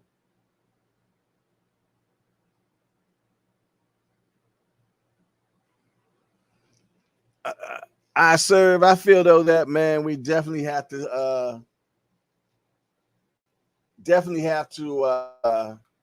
keep talking. Aunt McQueen is in the building. What's up, champ? What's going on, sir? Seemed like I had some. Okay. At first, I thought I was hearing like an echo for me. Yeah, I serve, but I feel though you got to continue on just being verbal, man. Like being on Twitter and staying on there in their DMs, man, and saying it out loud of the things that you're interested in. But to be truthfully honest, man, they still gonna do what they want to do, man. But yeah, his question was, "Hey Jay, what can we done to make sure we get the fights we as fans want to see from the best fighters, man?" Yeah, you gotta stay on their neck, man. You definitely gotta stay on their neck, man, and voice your opinion, man. They hear you, trust me. They hear you. They watching. They listening. They'll never be hitting no like button or none of that stuff, Jack.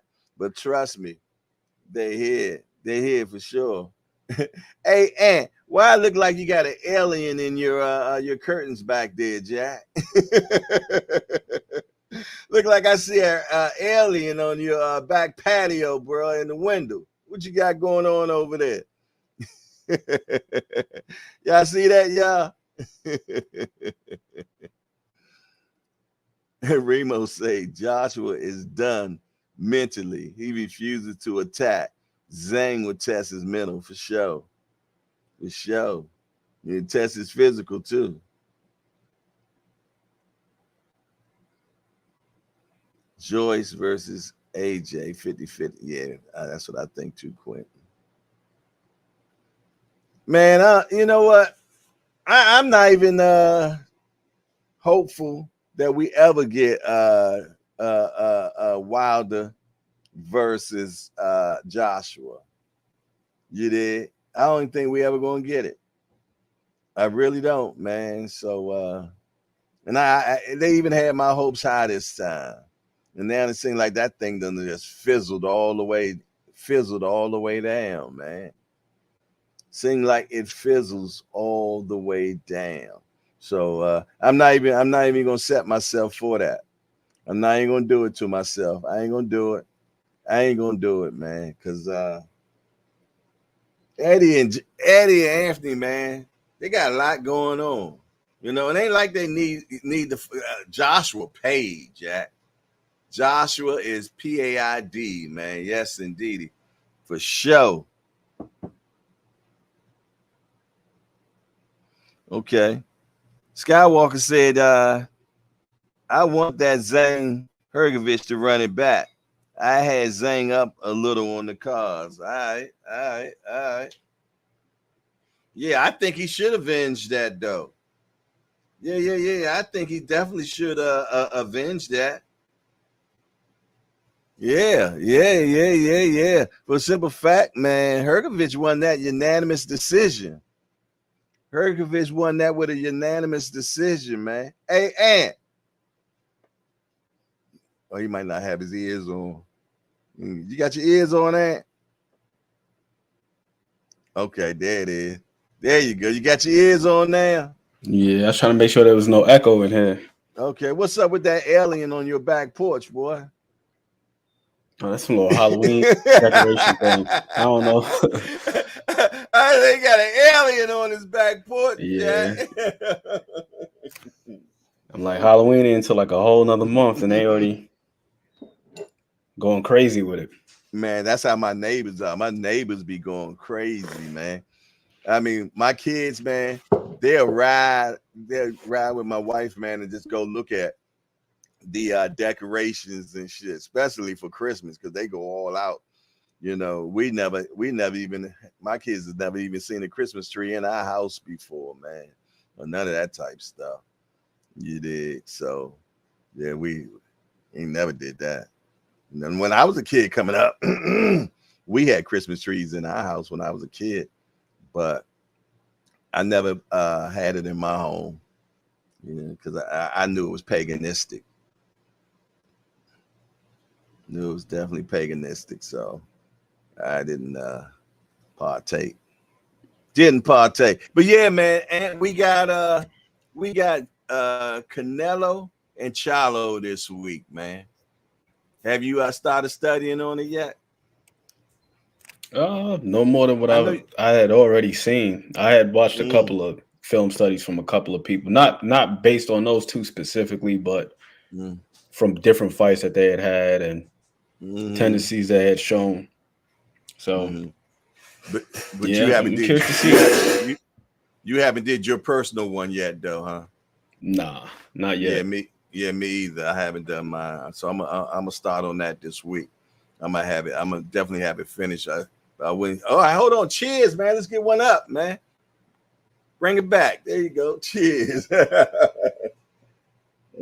I don't got the gallon today. I got me a little. It look. No, this is a little regular little. Okay. What's it? 8 ounce, something like that. I don't even know what it is, man. I don't even say. I had too much coffee the other day. It ended up giving me a headache. Oh, for real? Yeah, it was just too much. It was good in the moment, but then later on the day, you know what I think it was too? I didn't really drink too much water that day. You know, the caffeine could dehydrate you a little bit. Yeah, you definitely got to drink water. Exactly, man. You know, I treat my coffee the same way I treat when I drink liquor. When I drink liquor, I take shots. So if I take a shot of liquor, I drink like 2 shots of water. I always take in more water than I take in alcohol because alcohol dehydrates you, man. Yeah, that dehydrates you too.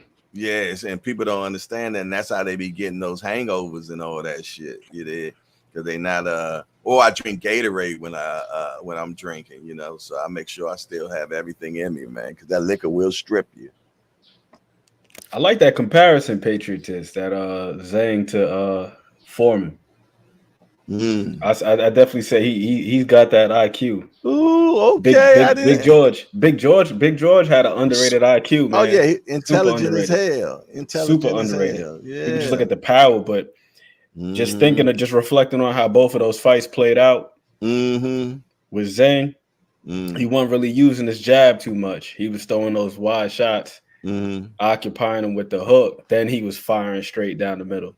And yesterday was the opposite when he caught him with the hook. He threw the straight first, then he and threw the then wide through the shot. hook. Yeah, and he Yeah. threw the straight to the body. I think that Joyce, I think that from a strategic standpoint, his strategy was all right. It's just there's just a big gap in athleticism. Big gap. You Big dig? gap. But I'm gonna tell you, I think he shouldn't have been boxing. He was trying to box. And I didn't mind that, to be honest with you, because for a while it kept him from getting touched up, especially like in that first round. It was when he tried to exchange because Zhang was enticing him. and Like when he threw that faster shot, and when faster. he's way faster to the punch. When you see when he got clipped, he was throwing a right hand. It looked like he was throwing an uppercut. I couldn't tell what it was. It looked like a uppercut or maybe like a swivel jab or something like that when he was throwing it. And he got caught as he was throwing. You just can't. I mean, at some point you got to take chances, and he's just so damn slow. Yeah, and that's what I was seeing. Like he wasn't trying to take any chances last night. You know, so when he tried to take chances, he was getting beat to the punch. I think the strategy was good because he came out circling to his left, staying away from Zhang's rear hand. He was doing that. He tried to move his head a little bit more than he had in previous fights, but he's just so slow. And how does this Charlo Canelo fight feel to you right now? I have no idea. I honestly have no idea. Yeah, I'm trying. You know, it doesn't. Was asking, I guess you understood what I was asking. Do it feel like a big fight to you? Oh, in terms of the magnitude of the fight? Yeah, that's what I'm talking about. Does it feel like a big fight? Nah, but maybe it will the night of the fight. I don't know. Maybe it will. Hey, you got to see what this next week looks like in terms of the promotion. Okay, look here. Thomas Hill gifted a membership by Skywalker Boxing. Okay. Now let me see. Who was the gifter? Skywalker. It say was gift. Thomas Hill was gifted a membership by Skywalker.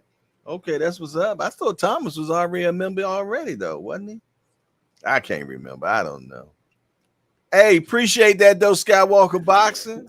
Let me ask you this though, Jay. Do you think that part of the promotional letdown, for a lack of a better word, could be attributed to somewhat of a confusion? Because initially, remember when it was stated that it was going to be Charlo versus Canelo, folks thought it was Jamal. Some people still think they don't know some people don't know the difference. It's so funny, man. Like in my international chat that I'm in, right? It was one of the guys from the UK, and somebody had put that link in there with Jamal with Roy showing him hitting the bag, right? And and he put in the chat.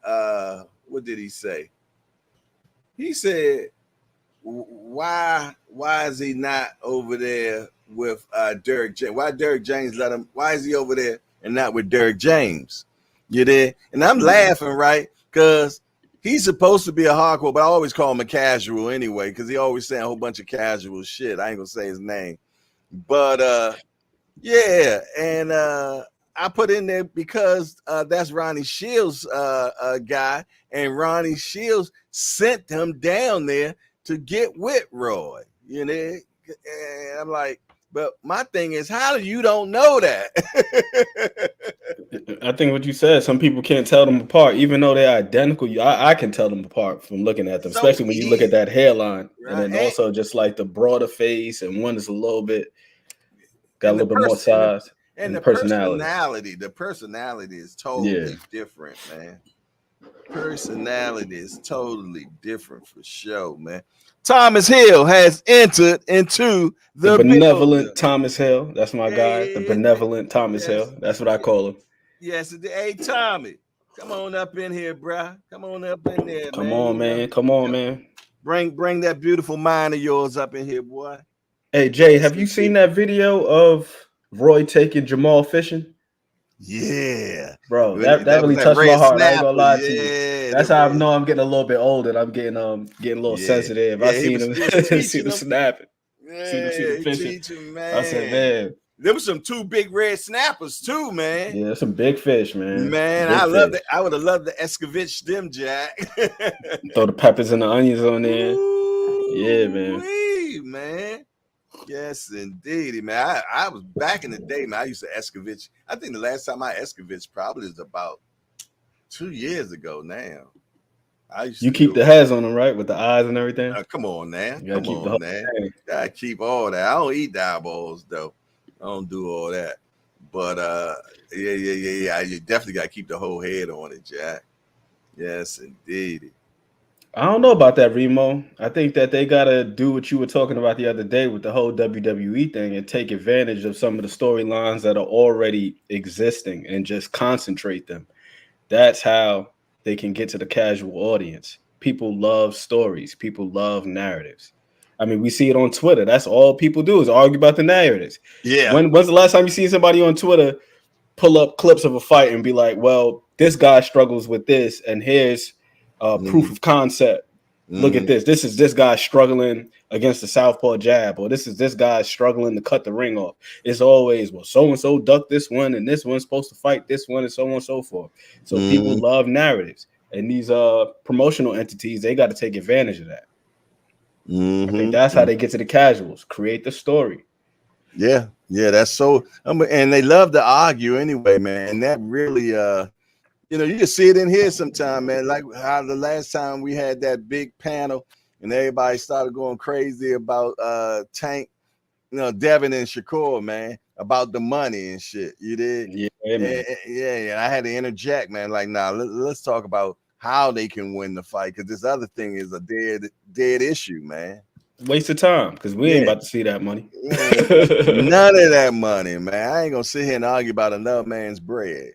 I definitely ain't going back and forth about that. That don't even make sense to me at all. That we could concern ourselves with is the product, because we are the consumers. That's it.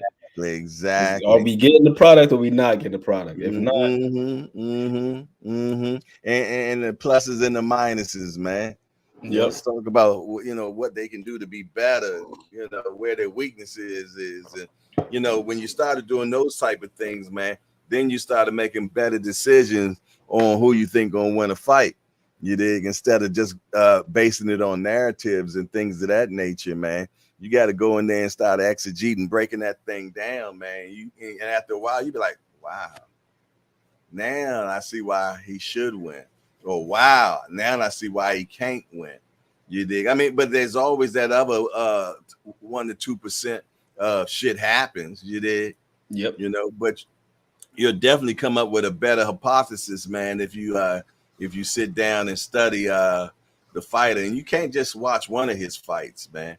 You definitely want to, if he's fighting a southpaw, you definitely want to watch all his southpaws, man, and see how that look. You did, but yeah, you got to break it down, man. You got to see what one guy does good and what he does bad, and then see what this guy does. Does he capitalize on that type of thing when this type of person does this? You know what I mean? When you start doing that type of math, man, you come out with way better decisions, man, for sure. Definitely. And the added component, like you said, with the whole southpaw thing, because one guy, like his jab might be great against orthodox fighters, but then you might look at when he fights southpaws and be like, all right, well, this is a consistent thing with his jab not being as effective. So what is it that's kind of like disrupting that effectiveness? When I was looking at Regis stuff, man, I was amazed at how many damn southpaws he fought back to back to back. Yeah, that was good. You don't see that. You normally don't see that, man. He done been in there with a lot of southpaws, man. That's why I had to go back and watch that Relic fight that he had, because that was the last orthodox fighter that he had fought before Zhilei. And that Relic fight took place before the Josh Taylor fight. So it's been a while. Like you said, he's been fighting nothing but southpaws. It's been like 5-6 southpaws in a row. Yeah. Hey, Pennant, that record already been broke by Bernard Hopkins. Bernard Hopkins broke George Foreman's record. But he's the oldest heavyweight champion, though. Oh, he said heavyweight. I missed that. Yeah, that particular distinction. Yeah. Nobody then. Nobody then. forgive me, Pennant. Forgive me. Somebody can. Yeah. Somebody forgive me because I just seen champion. I didn't see heavyweight. I didn't read it all the way. But yeah, because I remember Bernard broke being the oldest. And Alien. Then, the alien, man. Yes, indeed. I got a T-shirt that says that, man. Matter of fact, me and my son went to Bernard Hopkins against Kovalev. We went to that fight. Was it Bernard Hopkins against Kovalev? Yeah. I think it was in Atlantic City or New York? I think it was in Atlantic City. He fought pretty well against Kovalev too. That what's-his-name performance was heartbreaking though. Joe Smith. When Bernard got knocked outside the ring, man, I almost threw my TV. Man, yeah, that was so bad, man. You know what? All you black fighters out there, never say you never lose to a white boy. Don't utter those words. It don't end up well. Just don't say those. Exactly. Say that man can't beat you. Don't add the racial component to it. Oh man, yeah. Remember that, man? I'm gonna tell. I like Joe Smith, man, because he's a blue collar cat type of cat. You did. I like his story and everything, man. Because he was still working in the company when he fighting professionally and everything. He was I think he works for is he in a shipyard or I forgot where he worked at, man. But I remember watching a whole documentary that they had on him and everything. It was pretty cool, man. Everybody at his job loves the hell out of him. You did. And they check that out, man. It was good. And his job would always give him all that time off so he can go train and everything. But I think he was like head of the union or something. It was a pretty good. Check that out when you get a chance, man. Very good documentary on him, man, or if you want to call it that. I was watching some stuff yesterday, man, and it was a documentary. I know you said you like documentaries, man. I get into some of that crazy. This documentary I was watching yesterday was a documentary on where Sodom and Gomorrah is. It was on Prime TV, man, and they had this plane that they had sent up. Well, not a plane, spaceship. They sent up to take pictures of the whole entire world, basically, right? But when they was over there in the Middle East, they went across the Dead Sea.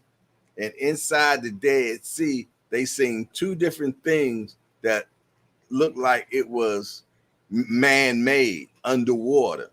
So nobody's ever dived in the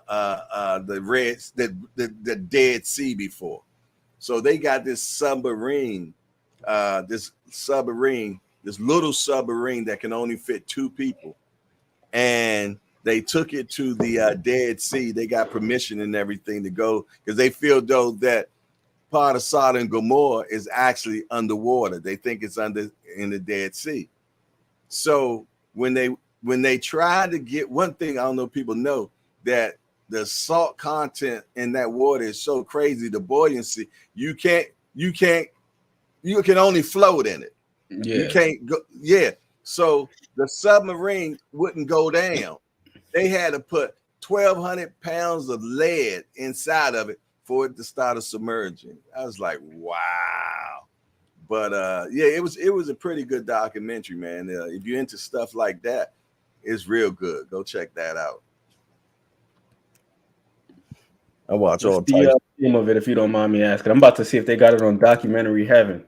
Yeah, it was actually something to find. Let me see. Let me look. My documentary buffs out there. If you don't, if you're not already privy to Documentary Heaven. Great website. They take documentaries from all over the internet, wherever they're posted, and they compile them onto this one site. So it's like a documentary directory. I don't know what's the name. It was definitely. Let me just put it in here. I definitely want to check that Joe Smith thing out. It sounded like he had a real Bill Withers type of thing going on, because Bill Withers, he was still working as a mechanic when his first album came out. On his album artwork, that cover, that's actually him at work with his lunchbox. It's actually called I think this is it. I think it's just called Sodom and Gomorrah. But when you let me see if I put it, what it say. This is a documentary. Real discovery team visits the Dead Sea to find the remains of the infamous city of Sodom and Gomorrah. Yeah, it's just called Sodom and Gomorrah. And it's yellow like this. Okay. Yeah. You already got it. I'm already searching for it on YouTube. Oh, yeah. I see it. You see it? Oh, okay. Yeah. It's on YouTube. Okay. Yeah, that was pretty good. Next one. You know what I love too, man? Anything Egypt, man. Looking, going, checking the Sphinx out and all them pyramids. I'm just so intrigued on, how those things were built, because scientists say we just getting technology to be able to do that. You did, It was like, how did them cats must have been so damn smart, because there was definitely a bunch of math involved on how they was talking about how those granite stones that was being used weren't even in that particular area, so they had to have it come down the Nile on a barge to actually have that to build up there. You dig? So all that shit was imported over. So you just wonder how intelligent was these cats, man. They were just super smart, man. And then when how another thing was so crazy, how they whitewashed the pyramids now, man, because all them hieroglyphics and all those images and everything, they was lighting them up. So they were those were black people on them walls, man. All the Egyptians. I can't remember exactly who that was out there in history where they took the nose off the Sphinx and all that stuff. Napoleon shot the nose off. It's like, nah, you ain't about to have that wide nose up there. Yeah. That off. Yeah, man. They don't want you to know your history, man. They don't want you to know your history. But there was some very intelligent people, man. Very intelligent people. And they was really heavy into the stars and all the astrology and everything, man. They knew what the equator line was back then. I mean, it was so amazing of the things that they made back then. Like they made batteries back then, man. They was, whew. I love watching stuff like that, man. Yeah, my homie had given me a book on the Ankh and electromagnetism and all these things. Exactly. It was pretty interesting. Yeah, and then they talk about how them pyramids are made, man, and how they all were aligned off the equator and everything, man. It is just amazing. I be watching a lot of that stuff all the time, man, because it just intrigues me, man. Well, I think that's a testament to two things, Jay. I believe it's a testament to their intelligence and also boredom. No, honestly, boredom. I was just reading a article in the Time magazine recently, and they said that because of technology, primarily like mobile devices, things of that sort, that now our attention span is actually lesser than a goldfish's. Yeah, we're real short, man. When you're sitting around all day and you don't really have much to do, but to just think of things. And I mean, that's essentially what philosophy is. Let me shout out the outside world and making sense of things. Shout out my man Al Booger. How was this weekend, man? I know you and your wife went out for her birthday. Tell her happy birthday from the hangout, man. And yeah, man, we miss you up in here, brother. But I know y'all was having a great time, man. Hey, I hope y'all ate some real good food. And I want to know what y'all ate, man. shout out to Al Booger, man. Mrs. Al Booger. For sure. He said, no doubt. Happy birthday to Miss Al Booger. Mrs. Yes. Pardon me, not Miss. Mrs. Al MRS. Mrs. Yes, indeed. He tell her the hangout gives her much love, man. You dig? For sure. But yeah, man. Definitely, man. Yeah, man. All that type of stuff I really enjoy. You know, I remember when I was working for that place I told you called Time Life, and I was selling all them books, man. That was one of those books that I was selling a lot too, the books about ancient Egypt and stuff like that. And also, I always loved mythology too. Mythology was crazy, man. No, it's great stuff. He said we went to a dope spot in Rittenhouse Square called Giuseppe's and Son. Damn, Giuseppe's and Son. Shit, it just sounds expensive, right? Sound like you need to wear a black tie to get up in that place. Right. I remember my first pair of Giuseppe's. You dig? That's a shoe. That sounds expensive. Right. I ain't know. Okay, Al Booger. Yeah, hell yeah. I'm more sure that's expensive. I'm gonna look that up. I'm gonna look that up for sure. Get any good bourbon this weekend? I know y'all had a good time, man. That's what's up. That's what's up, man. That's what's up. Shout out to Black Love, man. Definitely. Definitely. You gotta keep that going, man. Hey, man, in the boom shagalaga. Gotta keep that going. Yes, indeed. What else the chat got going on in here, man? All right, that was it. I got a question for y'all, man. Anybody got a fight that I should add to this log? I gotta charge my phone up so I can add this fight to add to the log. I gotta add this Howard Davis, Greg Coverson. I watched that this morning before you started up. I had to check him out because I had seen highlights of Howard Davis Jr. from like when he was in the amateurs. I can't remember who it was. They put together a compilation, little highlight reel, but I had never watched a full fight of his. And then bro Umar was saying Howard Davis was like that. So I was like, I got to check this dude out. I got one for you. Big John Tate versus Mike Weaver. Ooh, okay. I'm about to add that right now. I can remember that fight because I was in my mom's room, man, laying on her bed watching that fight. And I think Sugar Ray fought that same night too, if I'm not mistaken. I think Sugar Ray Leonard fought Danny Boy Green that night. Yeah, I think it was Sugar Ray Leonard against Danny Boy Green. It was so funny, man. I never forget it because when Sugar Ray Leonard hit Danny Boy Green, man, his legs literally looked like he was a white kid, man. And his legs looked like spaghetti when he went down, man. You know how you try to stand up a piece of spaghetti and that's how his legs look. That's in my mind as a kid watching that. I'm like, damn, he got spaghetti legs. Well, as what's his name would say, what's my guy, Teddy Atlas, al dente. He always said it every time a dude get them noodle legs, he said al dente. I've seen that fight too, as a matter of fact, but I never watched that whole card. Sugar Ray Leonard and Danny Boy Green. I seen that fight. I never saw the John Tate Mike Weaver fight though. Yeah. Check that out. That was. I added that to my list. I actually have I got a separate list, my must watch fights list. So anytime somebody makes a recommendation, I put that on my notes. So I'm gonna check that out.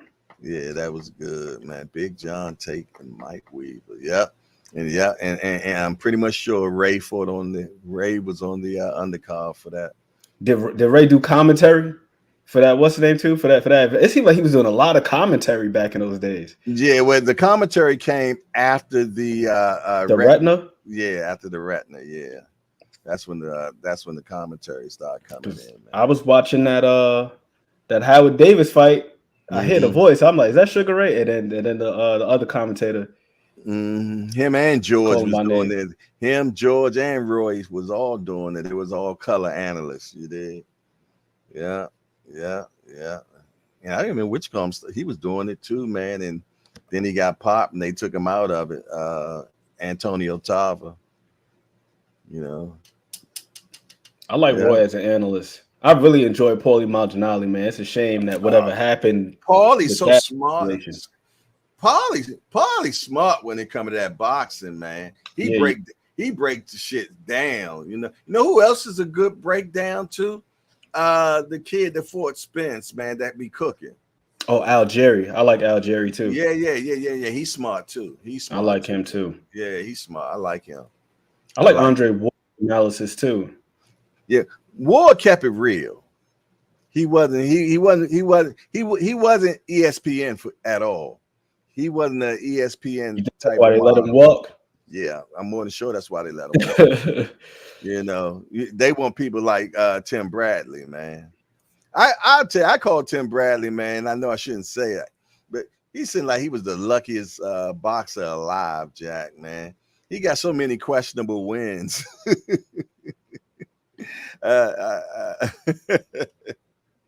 Man, he definitely was a rumbler. He a rumble though, because I'm gonna tell you, when him and what you call him had that fight, man. What's that kid, man? He fought, man, and he ended up winning it. But Rodnikoff? Yes, Lord have mercy. I hate it. I hate watching Tim Bradley fight for that reason alone. I mean, I'll say this: the fights are entertaining, but I gotta say this: Tim Bradley, he's another one of them dudes where he's sharp, like in terms of intelligence, but he would always allow himself to get dragged into a fight. Hey, Pennant, man, you struck a nerve with that one. Ike Ibuche. Hey, let me tell you something. If that dude didn't go to prison, man, I don't know, Jack. That was a bad cat right there, man. He was bad. I would have loved to see Ike Ibuche against Mike Tyson, man. That dude was bad, yo. But he ended up going to jail. He went to jail, man. He put in there, he said, Aunt McQueen, watch Ike Ibuche versus David Tua. David Tua could punch, man. Man, the Samoan, Samoan, just big for no reason. I don't even know, man. They come out the womb like 6'3", 280. Them dudes just big for like no reason at all. Man, Ike Ibuche, man, whatever, man. That dude was a beast, man. I think it's a shame, man, with some of these guys, they get caught up with the extracurricular stuff. That's the importance of staying disciplined and staying diligent. Another one, what's this cat's name? Ricky Womack. I heard of him, yeah. I watched a documentary on him too, coming out of the Kronk gym. And he was, I want to say he was 14-0, if I'm not mistaken. And then ended up committing a robbery, did like 25 something years. Yeah, man. They end up going to jail, man. Just like crazy. My guy, the Black Rhino, man. He in jail now. He had he's not in what you call him anymore. He was in the I forgot the name of that prison over in New Orleans, in Louisiana. Was that Angola? Yeah, he was in Angola, but now he's still around what they call Angola, but in another one. Okay. Yeah. I think Huntsville. I think he's in Huntsville, something like that. But he's still in, man, and he ended up going to jail for robbery, right? Then he took a car and didn't realize there was a baby in the back seat when he took the car. Yeah, he jacked. They charged him kidnapping. Yeah, exactly. And I'm surprised that the police didn't kill him either, man, because he drew on them, and I think the joint jammed or something, but they didn't air him out. But then they said, one of my guy, I know y'all probably said E Salad. You heard of E Salad? They call him Mr. 9,125 days. He did 25 years in Angola. Went in when he was 16. But what you call him? Black Rhino was training them, because Angola had a boxing team that was serious. But he was saying that, Clifford, the Black Rhino, we call him, that's his nickname, Clifford Etnay. You mean, yeah. So he fought Mike Tyson, actually. Yeah, I remember he fought Mike. But when he was in while he was there in Angola, they punctured him. I got to watch my words on here because sometimes they but they punctured him, man, 20 times. Yikes. Yeah, 20 times, man. Because that type of cat, man, you got it, they know what he'll do with his hands. Yeah. That's And, one of the downsides to having a mean knuckle game. mm-hmm. And having a reputation for it too. Yeah, Guys so ain't willing to take them chances.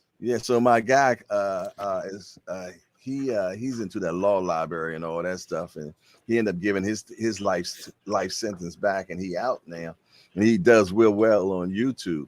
But what he does, man, is try to help get brothers back out of jail. So he's trying to get Anthony back out due to CTE. They were saying that when brothers get that CTE, they do stuff, crazy stuff, and they're not realizing what they do. So that's the way they're looking at trying to get him out, because they were saying that he suffers from CTE. Because we just interviewed his mom about 3 weeks ago. We interviewed his mom, and I was on the phone with him from prison. So, matter of fact, maybe one day I see if I can do a phone call with him in the hangout. But yeah, man, because they gave him a long sentence now. No, crazy sentence. I'm looking at the story Mm-hmm. right here. Mm-hmm. Initially, he was found guilty. They sentenced him to 160 years. 169. Yeah, 160 years. And then Mm-hmm. apparently in 2013, they got it Mm-hmm. reduced from 160 to 105 Mm-hmm. on a technicality, but Mm-hmm. Mm-hmm. 105 years is still that's life. I don't even understand why they I don't know them numbers, man, just make it sound just crazy. You might as well just say life. Right. $1 trillion Dream 2 is in the building. He said Joyce got flushed. Yeah, he did. Oh man. $1 trillion Dream 2, I believe, been in here before, if I'm not mistaken. If you haven't, let me know. But I think I seen you in here before. Yeah, but man, yeah, the Black Rhino, man. he he was a tough dude. He lost a lot though, but Mike Tyson put big hands on him. I think Mike got him out, what, first or second round? First round. First round, yeah. Yeah. I see Mr. Pennant be knowing his stuff over there too. He said Lennox Lewis versus Ike Ibuchi would have been a very good boxing match. Yeah. I would have loved to see Ike, because I'm gonna tell you, I remember when he went to jail, man. I was like, man, damn. First thing I said in my mind was like, damn, we're gonna miss a lot. And that's so selfish. I'm thinking about the fights we're not gonna get. That was horrible, man. Yes, indeed. No, for real though. It's real though. That's the importance of staying the course. And I think that more fans should look into those things, the psychological, Mm-hmm. and see how those things play into how guys' careers turn out.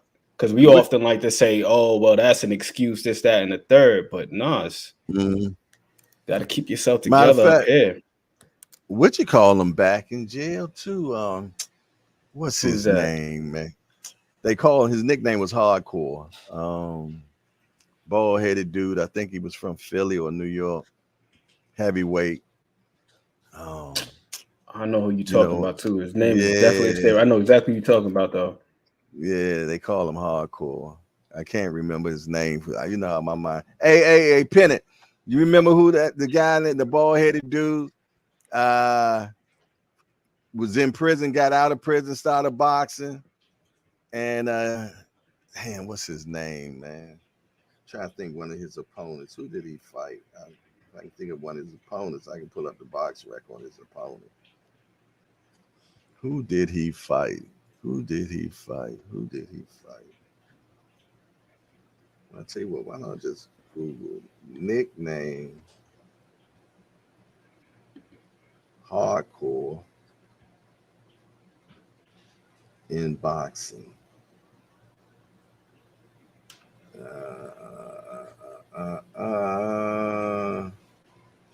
Amir Mansour. Amir Mansour. Remember him? I just remember the name Hardcore and the bald head. Yeah. I just remember that, but yeah, his name and I see he's actually. I'm assuming he converted to Islam or something. But yes, okay, because they were saying that his name originally was Laverne Moore. Yeah, I remember his name was Laverne. I was like, man, I knew that made him had to fight all the time. Yeah, that's why you just like call me Hardcore, because Laverne. You know what I mean? Like, yo, just call me Hardcore, bro. Like, right. Never call me no Laverne. Amir Mansour, man. I met him 5 years ago. I went up to gym up in Philadelphia, and I was supposed to be interviewing. I forgot. I can't remember the guy's name who I was interviewing. He's a heavyweight, and he used to fight for Calvin, and now he moved down in Florida. It'll come to me. But yeah, that's him and Amir was sparring that day, man. So that's how I got to meet Amir Mansour, man. Good dude, though, man. Good dude. I'm looking at his resume. He got some real credible opponents on here. You got the SS Steve Cunningham. You got Steve Cunningham on here. I see he's fought John Washington, Dominic Brazil, Travis Coughlin. He ain't duck nobody. No smoke. His last fight was against the FA Jogba. You know what I mean? So Remo, that's another one person don't duck no smoke. What's good, fellas? What's that? A couch? What's going on, that thing look nice, man. It is, right? That's the bed. That's the bed. Oh, that's the bed. Okay, courtesy of Rich Threads right there, man. Yeah, that joint look nice though, bro. I thought it was the back of a chair or something. Nah, that's the bed. It's the headboard. It look like you old classy cat, Jack. Right? Old picture frame in the background. Right. It's too smooth for his own good. Yeah, it's sophisticated over there, man. What's going on, Remo? Ain't nothing with to hop on with y'all real quick. I'm about to go actually coach my son game. He got a little basketball championship at so I'm gonna run out in a few, but want to put a face to the name, you know what I'm saying? Yeah, no doubt. I seen you on YouTube. I went to your page one time. You was doing the interview, so I seen you before though. But it's good to see you in here in the building. Let it hang out. Yes, indeed. It ain't nothing like the hangout, man. I appreciate you too, brother, man, for sure. Man, this brother, A. McQueen is like a damn thesaurus when it comes to this boxing shit. He young too. Right. I'm just trying to learn every day. That's why I'm always asking people, hey man, what fight you think I should watch? What fight you think I should watch? And then I just build from there. I just go down the rabbit hole, man. Okay, I love his zeal, man. You did, I love his zeal, man. Because one thing about this boxing, you'll never learn it all. Nope. So it's a forever quest. So it'll give you as much as you want. It'll give you as much as you want. It never runs dry. Never. Yes, indeedy. So how old's your son, man? He's 9. They going to the championship game, man. Listen, it'd be frustrating with these kids because they start crying after the game. I ain't even a parent. I gotta hug them and tell them, like, man, it's all right. They don't even know how to play the game properly, but it's like, I don't even know how I got into it, actually. I just took him there, and then my homeboy, he running. He like, I used to play ball back in the day. He like, yo, I need a favor. You need to coach these kids. From that point, everybody like, coach. I'm like, all right, I guess, like, whatever. Yeah, man. I gotta wear that shit when I go coach, though. You know what I'm saying? That's how we do it. Baby mamas be coming, boy. I don't want no smoke. I don't want that headache. Nope.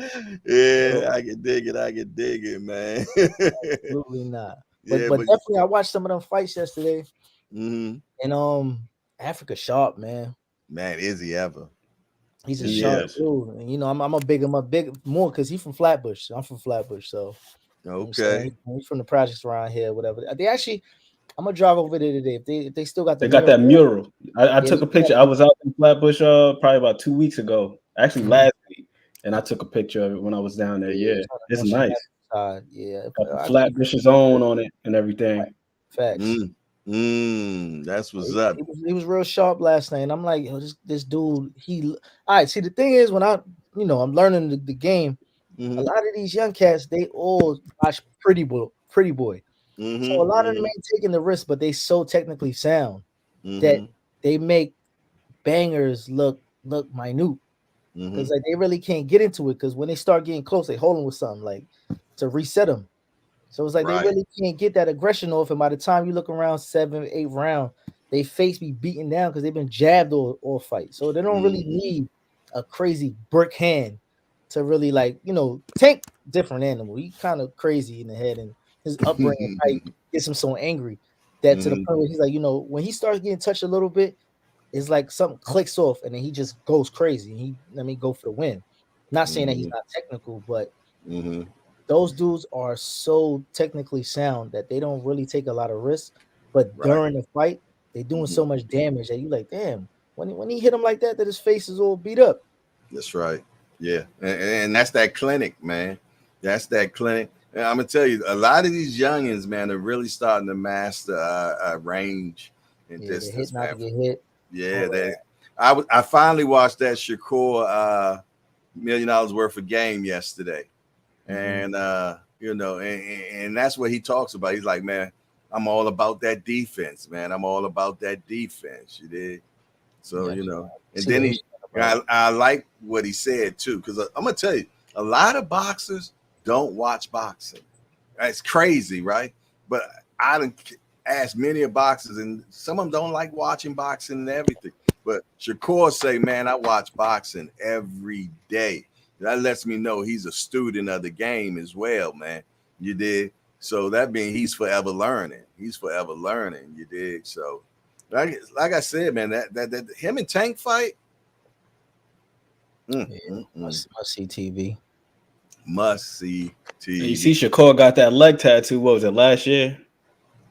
You see the tattoo on his leg? It's Sweet Pea. He got a tattoo of Sweet Pea on his leg. No, he don't. On his cap, yeah. Shakur Stevenson. Cornell's face on his leg. I did not know that. That dude is studious, man. Wow. And I like to build on your point too, Remo. I think with some of these other guys that come forward, the brawlers, some of the onus has to be placed on those guys and their coaches. Because what we hear from their fans is, oh, well, the other guy was running and this, that, and the third. Well, how about your guys' coach teach him how to cut the damn ring off? How to neutralize that running. Yeah. Cut that ring off. How to set traps. How to do something instead of just coming forward like rock'em sock'em robots. See, when the new cats talk about I don't watch film on the other guy, I got coaches in the team for that. I mean, no damn sense. Like Kobe was a maniac because he studied everybody. He had his own playbook on how to defend a player from move 1 to 5. And that's what Shakur is saying. Like, yo, listen, I watch my opponent to how to take away all his best attributes and benefit my own. That was Floyd. That was a Floyd statement right there. Floyd said, "I will take what happens when I take away your best weapon." Yeah, but in the midst of that, he always say, "Oh, hell of a fighter, hell of a fighter." Yeah, hell of a fighter, hell of a fighter. Yeah, great that's his thing. Hell of a fighter. Coach Barry Robinson talks about that a lot too. That's one of my favorite people to follow on Instagram. But he always talks about how in other sports they prioritize scouting reports. You watch football, these guys are looking at, oh, well, these guys do play action, whatever the percentage is, amount of time, or these guys adhere to the run game, so on and so forth. So we got to find ways to take that away. And to your point, Remo, you got a lot of these younger guys in boxing where they're like, well, I don't watch film. Well, it would behoove you to watch film to know what the guy does well, especially against fighters such as yourself. Like if you're an orthodox fighter and you're fighting a southpaw, like how does he deal with orthodox fighters? Like you should watch film on that. But for whatever reason, he's got Belanga. Oh God, can't stand that guy. He fell in love with the power that he got, and he don't refuse to do nothing different. That's why he looking so normal now. Yep. And he from New York, but I guess Fat Joe got him looking crazy right now. I don't know. Fell in love with that power, man. He fell in love with that power. Yeah. We were talking about this last week, Jay. When you get to a certain level and guys have seen all of these different styles, you got to have more than just power, because eventually those KOs, they're going to start to attenuate as you get into the elite level. Yeah. So true, man. What you got away with also on that other level, you might not be getting away with it up here. You know what I mean? Exactly. The air is different. You did. You know, I mean, and a prime example, Keith Thurman. You know, Keith Thurman, man, when he first came out, it was calling him one time. He was putting that boo-bop bang on people, man. You dig? But as he started going up the ladder, you know what I mean? Those knockouts weren't the same anymore. Same with Earl Spence as well. You know, he wasn't getting them knockouts as, you know, he was man down, but it was a while before men was down again. You did. So see, but with him, I think part of it is the training too. It's like, you know, changing your training regimen. Like, if it's working for you, just stick with it. Because we seen the same thing with James Kirkland. Like, James Kirkland, he trained a certain way when he was with Ann Wolfe, and she had him in tremendous shape. He stopped training with her. He got knocked out by a guy that had like 6 career knockouts in 30-something fights. You know he what? goes back to her. He fights Angulo, a guy that was laying everybody on their back at the time, and he managed to stop him. So sometimes it's just like, if it ain't broke, don't fix it, man. You know what I think about with Earl Spence, man? And I've been rattling this in my mind for a minute, but I haven't actually said it outward. I think sometimes that Earl overtrains. I think sometimes he trained too much, you know, and you can do that, man. Whereas you know, because that's all I hear about him. Training hard as hell all the time, man. But you got to also listen to your body, man. But they said this guy, man, they say when he's sparring, they say sparring Spence is like actually being in a fight. They say he gives none of his sparring partners any breaks at all. He's coming at you just like he would come at you at a fight. He's doing 100 million rounds, and that gym, they said, be hot as fire in there, man. But sometimes, man, I think that you can overdo it sometimes. You did, to the point where I think that it might fuck with your performance, make you flat. Jay, let me ask you, you think he overtrains because he be so out of shape? As far as like his weight, like over the years, he's been fluctuating in weight out of fight dates. So to suck himself down to 47, which he said he's been dead since the beginning of his career. As you get older, you know, your metabolism and all, they professionals, I get it. But on your walk around weight compared to what you got to get down to, you have to go through that grueling process for so long to get to that weight. So now when you finally at that weight, you beat down. Exactly. I think that, you know what I mean, a lot of his camps be fat camp. You did. You know what I mean? Where all you're doing is trying to get that weight off, and you really ain't getting a chance to work on skills. You did, because you wait trying to get that weight off. But I think, man, it was something I'm about to say. I lost my train of thought. But I don't know. I just feel though that I know you asked me a question. Do you because of the weight? I also think it's just that he's a tenacious person. I feel though that no matter what he does, he goes full force and hard on it. What else is that type of person called? When you do something, you just do it. What is that? Like having, like, what you mean, like having like an addictive personality, something like something along those lines. Yeah, it's another word for it though. I think it could be a combination of both though, because what's whose podcast is it? Ryan Clark and them dudes, The Pivot.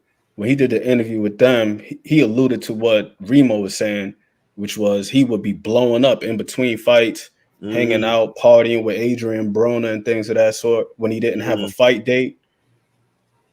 And when you look at guys like Bernard Hopkins, Bernard would stay within 15 pounds of his fight weight, like in between fights. Bernard had a lifestyle. Like he still keeps it today. He had an interview recently. He said, you know, he has his little cheat little like meals, not meals. He said little cheap snacks that he has, but he don't go far off his regimen. Yeah. He still get his miles in, but he said according to everything, you put in something into your body, you gotta release it at some point in That's time. right. Yeah, it's got to be some expenditure. Yeah, Andre Ward was the same way. Like he would stay within 15 pounds of fight weight. And I seen Andre Ward. He did an interview where he was talking about something that he learned from Bernard when he would see a guy out, another boxer, and he would grab him by the shoulders and things of that sort. When he would shake his hand, see if this guy is still in the gym. See if he have a hard body. Exactly. Yeah. Exactly. Yeah. Hey, Bernard kept a 29-inch waist, man. That's crazy. Yeah, that's real crazy. Grown man, 29-inch waist, man. Yeah, he missed the discipline. Oh, the word I was looking for is extremist. Extremist. Got you. Yeah. I think he was an extremist, man. I think Spence is an extremist. I think no matter what, if they do get that fight again, I think we're definitely gonna get a better version of Spence.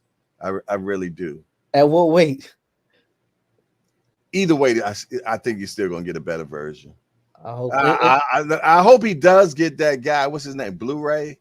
Is that what they got? Listen, just to silence all the hate and all the extra shit. If that's what made him great, bring him into it. Yeah.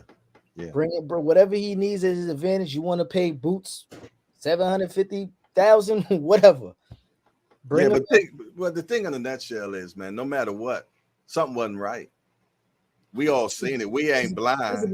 Visibly, I seen that. Yeah, we all seen it. That's before the fight. Yeah, I wanted to call off the bet when I seen it. I was like, huh? I was exactly. My eyes was looking a little glassy. Yeah. I didn't even see him building a sweat before the fight, hitting the pads and nothing like that. He was just stoic. Zone.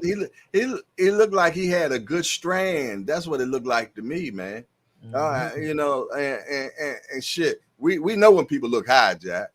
Yeah, I mean, come on now. That dude looked like he had gummies or something, Jack. Facts. Yeah, I was like, I looked at him, I'm like, what the fuck? Yeah. That's like, wow. Look, like I said, I was with some casuals the next night. My wife and I, we went out with some of our friends, man, to go to dinner. And I just brought the fight up. We're gonna bring up fights no matter what. That's just type of people we are. So I brought the fight up, man. The first thing the dude wife said was that she was like, that guy, they ain't know his name or nothing. It's like, he look high. And I'm like, okay, so that's definitely not just me. You know what I mean? So yeah, I mean, maybe he really got on that pack for real. Too early. Should have finished the job first. Yeah. Maybe he got on that pack for real, man. I got a question for y'all before I run out the building. Go get these kids. But I noticed it was a lot of argument with the unification versus the percentage and all of that, right? I think if boxing actually made it that, all right, if I'm the mandatory for the WBC and I'm up next and I'm the undisputed champion, that belt is the only one that is a mandated I should be fighting for. I should be able to negotiate with somebody if I want to fight for all 4 belts, so it makes more money. But now, if you saying you the mandatory for the WBO, whatever organization, and those are the sanction fees you're paying it for, and you're not in no other sanction fee, how the hell are you fighting for all 4 belts? But you know what? You can't specifically ask just to fight for one belt. You can do that. No, but I'm saying, like, but if I'm in an organization for one and not another, why is it that I'm challenging the champion that I am allowed to get the shot at all 4? Right. I ain't never paid for all 4 sanctions before. I'm just looking at it a whole different way because I'm in the marketing and all of that. That's what matters more. Because now it wouldn't be no argument for Shakur to be like, all right, you know what? Give me a shot at whatever percentage you want for that one belt. All right, cool. But if I want a shot at all 4, let's work up the percentage and let that be the negotiation factor right there. Because now I'm giving you a shot at 4 versus 1. Yeah. I'm like they're doing wrestling. Man, it's so much stuff that needs to be that's why I feel though that they need a worldwide commission, man, a real commission over boxing. instead of this fake stuff that they got, man. They need a universal commission that runs boxing, just like how it is for football, basketball, and everything else. We need that for boxing, man. Because they really don't have to answer to anybody. They make up rules as they want, and they'll move the goalposts if they choose to.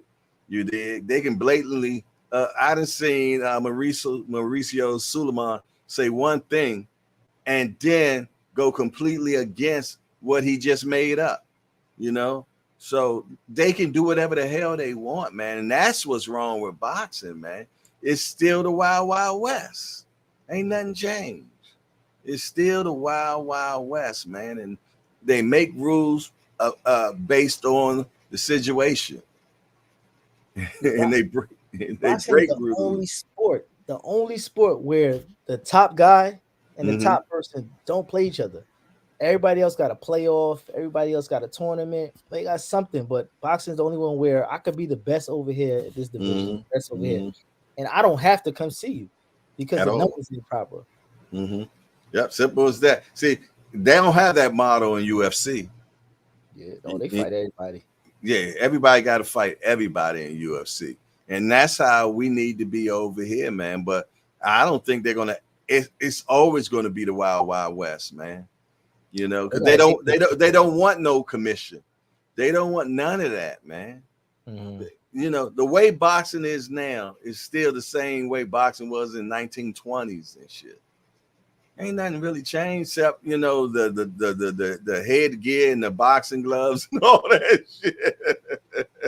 That shit's better, but the politics and everything, the mob ran boxing, and I'm pretty much sure they still got their hands in it some way. Oh, and then you put numbers and bets on top of it, so exactly. Some cheating going on in there. They got to. Sure. If they infiltrate, they still infiltrating basketball. They, the new cheat now is the referees, man. It ain't really new, but the referees definitely help the game like crazy, man.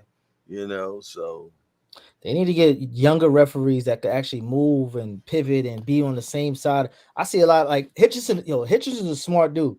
He was holding the arm on the backside of the referee, so he couldn't see it. But the referee wouldn't. He refuses to move. So these kids are so young and smart and agile that they're manipulating the rule as the fight is going on. But that's an old Bernard Hopkins move right there. Bernard was good at that, man. He was pulling it off. The judges are too old. A lot of them looks like they be sleeping at the damn fight. What's going on here? As the sport evolves, everybody else in the sport must evolve with it, and that's the only thing when it comes. You can't have the gates open, but not allowing everybody else to walk in as well. How would you feel about scoring being totally electronic without human? Nah, because all technology goes haywire at some point in time. What I would like is they should post the score during the match. Now, I think the reason why they don't do that is because all right, let's think about it. In every other sport, what you have to do to win the game. Yeah. Right. I'm down 5. I need a 3-pointer. I need a 2. I'm down a goal. Football, what you got to do in order to either catch up or win. So now if you're at the point where I know I'm down, I got to go for broke. You think if they post the score during the fight that what's this guy named that Fort Haney? Loma wouldn't press that 12th round? Or vice versa when the young kid was fighting Haney. Fighting Loma, Jermaine Ortiz. Yeah. If he knew he was down around 9th or 10th round, he might have pressed harder because I think that's when he lost the fight. Yep. And I think that right there, and I like that facet that overtime. I'm big on that on the modern thing. That overtime sports is going to be big for the grassroots of boxing. All the young kids that can't really get on TV and the Kid Austins and those guys, those could be main headliners on an overtime. But I like that there's if you got a tie coming in, they're gonna announce it. Don't take off your gear. We're going to the 13th round, and that will bring casuals in. I don't know if yeah, you know what I'm saying? yeah. Sometimes you gotta shake shit up. That's true. That's so true, man. You know, and I've been liking what I just started following them and everything, the overtime. You know, but from what I'm seeing so far, I like it. Yeah, I like it, and they're giving fighters some big exposure. Like they just did Mia Killer B. Ellis. They did her. They just did Truck, yeah, and Jaleel Hackett. So yeah. you know, I like that, man. I like doing stuff like that too myself, man. Just interviewing cats, man, and just giving them exposure as much as I can give anyway, you know. They need like a staple time of the month. Maybe like, you know, like first and last Fridays of the month. Like somewhere where you know like you're gonna catch boxing on a regular basis on that platform. And you know what I'm saying? It's young and modern. They big on Instagram with the overtime. Yeah, like how Showtime does. They have the Showtime fights on Friday nights, which is for up and coming fighters. Yeah, that's how they should do it. Or first Fridays or something to look forward to it, but you get that young casual audience, you know, because this is what is in Atlanta, right? But they got a whole facility based for that, where they do basketball, they do all types of sports, but they're big on the youth. Yeah. I think that's what I think once a week, man, I'm gonna have a prospect of the week and have them come on. Whoever we think is the prospect of the week, man, we all do a vote on it and then have them come in. You did. Cool, yeah, I seen what you sent to me the other day too, man. So I'm gonna start doing that as well, doing the breakdowns you was talking about when you hit me on the ground. Yeah, because you know people would be intrigued by what you're saying, but we want to know what the math be mathing and how we get to the math. You know what I'm saying? We want to see the brain turn a little bit. You know, I seen that when you said you're like, I want to see the math. Math be mathing, you know. No doubt. Yo, Jay, let me run out of here. I'll get these kids ready for this game. Hopefully, we win the championship. All right, much success, man. Yeah, I appreciate you again. Always a pleasure, here, man. You too, brother. You too. You take it easy, man. Salute. There it is, my guy Remo, man. Yes, indeed. Shot JD has entered into the building. He said, wish the Saudis brought PBC, the zone Top Rank, and Frank Warren out and best fight the best. Let me see who else is in here. Tim Layden, what's up, guy? That's my guy, is in the building. Did I say Boxing Menu Podcast? Well, if I did, I'm still going to do it again. Boxing Menu Podcast is in the building. What's up, everybody, man? How y'all all feeling? Always a beautiful show when y'all are in the building, man. It makes my life so much easier, you know, rocking out in here in the hangout. And like you said, you never know what we might be talking about in the hangout. But no matter what, we're always going to get back to boxing because that's just, you know, how we're wired, you did. But you like here earlier, we were talking about documentaries, man. You never know. Station break me, though. Think I got one shot left of coffee in there, man. Yes, indeed. It's 11:50. We're going to rock out till 12, you know, and then we're going to slide on over to the Rise Podcast. Yes, indeedy, man. But what else y'all got going on today? What plans you have? Is your team playing today? I know my team playing today. But I'm trying to remember. Is my team on at 1 o'clock or 4 o'clock? I think we might be on that. Let me check out my guys and see what time they come on today. Good time. Okay, we come on at 4:25 today. 4:25 today. We fighting them Cardinals, man. We're going to smash the Cardinals, man. We're going to run it up. We're going to run it up on the Cardinals today, man, for sure. Yeah. We might hit basketball numbers on the Cardinals today, man. Yeah. I'm talking like 42-7, 42-0, something like that. Yeah, we're going to run them up. Yeah. We're gonna do them just like how Oregon did Colorado, Jack. Yeah. We're gonna do them just like how Oregon did Colorado. We're gonna run that. We're gonna run it up on them today. Ain't that right, Tim? Cowboy Nation. Ain't that right? Just do. Yes, indeedy, man. A profound dreamer has entered into the building. He said tune-ups ain't the only way to stay active. If PBC got the deal done in 2022, no tune-up required. I serve 88. Ravens playing our old home team, the Colts. They left our city. Yeah. They left in the they left in the dark. That's so crazy, man. That team rolled out at night, man. That's crazy.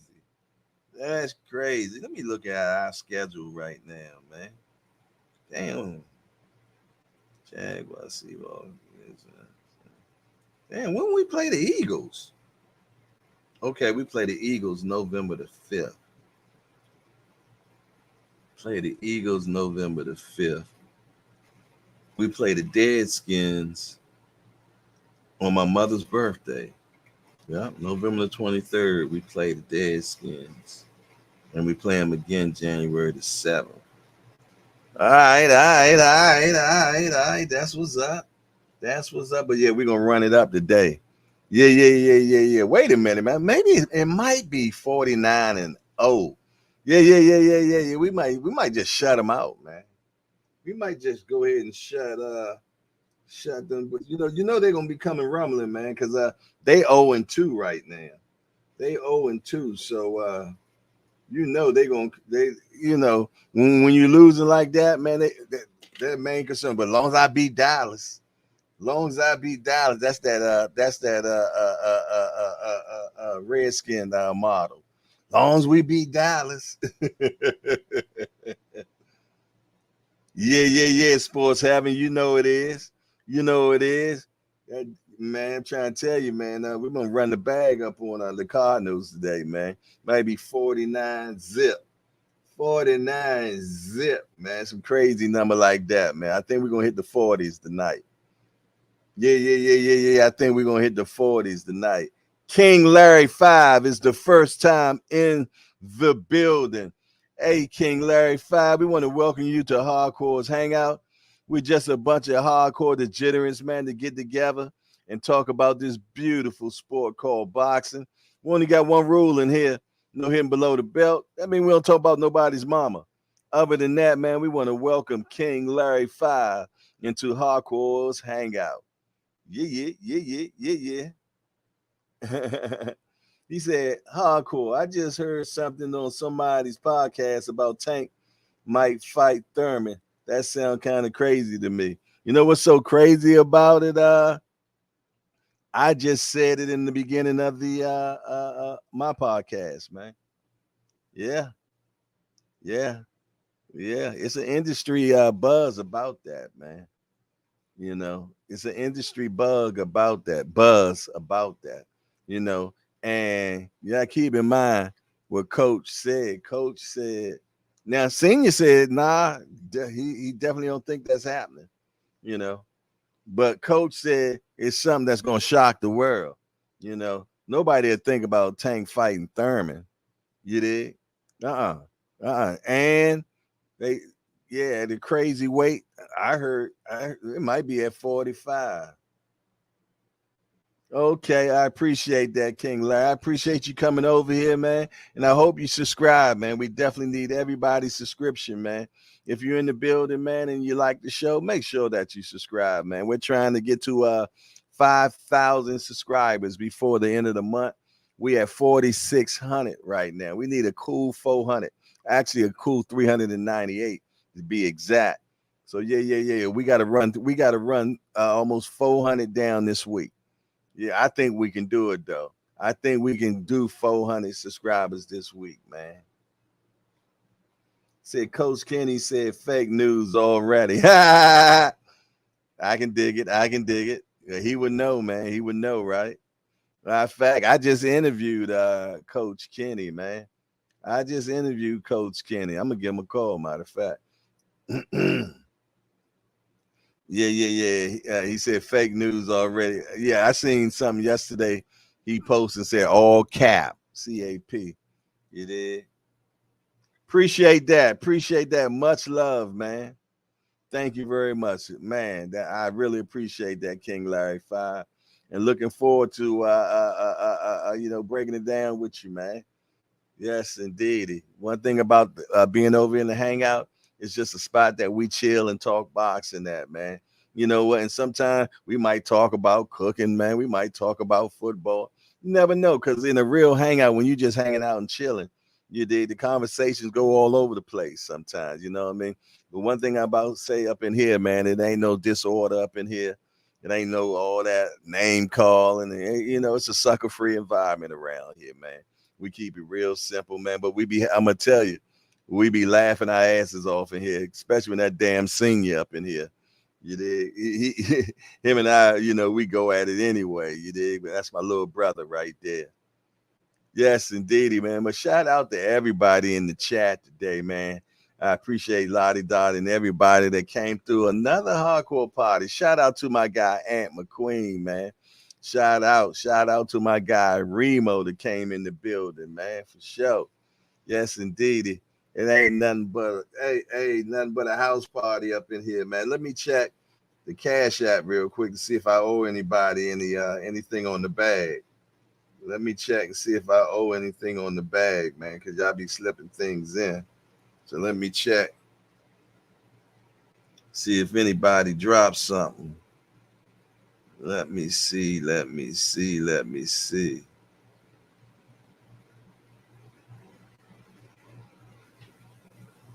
Let me see. Let me see. All right, I don't see anything.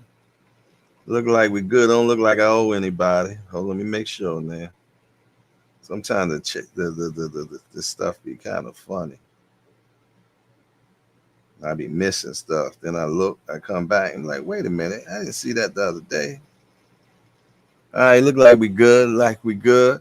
Yes, indeedy, man. Make sure that y'all smash that appreciation button, man. Yes, indeed. And if you want to go one step further, man, you can hit the Cash App. What it does is help when we going down to them gyms, man. Help pay for that gas. Help pay for that StreamYard. Help pay for that Skype number. Yes, indeed. All those little things that add up in here, man. And every little that you do send helps like crazy. You better believe it. And y'all know anytime you do, boy, I hit this boo-bop bang bag. Whatever you send $5, I give you a 5-piece combination. You send $100, I'm gonna give you a 100-piece combination. It don't make a difference. You dig? I senior say he gonna send 1,000. I told him he don't know this old boy throw 1,000 punches, Jack. Yeah. I throw 1,000 punches, man. It might take the whole damn show. Yeah. It might take the whole show, but I get it done. You best to believe that. That's right. Smash that appreciation button. But listen here, it's 12 o'clock. It's 12 o'clock, peoples. Yeah, Tim. That's right. I throw them extras, man. Yes, indeedy, man. I tip, Jack. Yes, indeedy, man. But yeah, man, I love being in here, man. It's always a fun place, man. It's highlight of my day all the time to be in the room with just a bunch of like-minded people, man, that think just like I do. I'm talking just loving the sport of boxing and just want to talk about it all the time. And if that's you, you done found the right place, man. Yes, indeed, because we do it at 8 o'clock in the morning, and we keep rolling till we stop. You did, and we also do it at 7 o'clock in the evening, Monday through Friday, man. Off on fight night. Yeah. Off on Saturdays, man. We don't do no broadcast on Saturday, man. You know, when God did all his work, he seen it was good and he rested on this the seventh day. So I do the same thing, man. Yeah. He said, all those things I have done, you'll be able to do and much more. I believe that. Yeah, I believe it. So yeah, my Saturdays are off. That's my Sabbath. You dig? And then we back in the game at 9 o'clock Sunday morning, man. Yeah. So far we've been cooking for 3 hours now. Yeah. Well, you know what? I was a little late, so no, we've been doing it for 2 hours and 54 minutes. You did. But anybody else has any burning desires they want to talk about, anything before we get up out of here? Talk to me quick before I forget, man. You know, you got to get something off your chest, man. Go ahead and run it. Go ahead and run it, man. Sure. Go ahead and run it. But yeah. We didn't even turn the free smoke line on today. But I'll definitely make sure that I turn the free smoke line on this evening for the 7 p.m. show, man. For the 7 p.m. show. Other than that, man, this is your boy Jay Hardcore, Hardcore Boxing News. I'm out of here.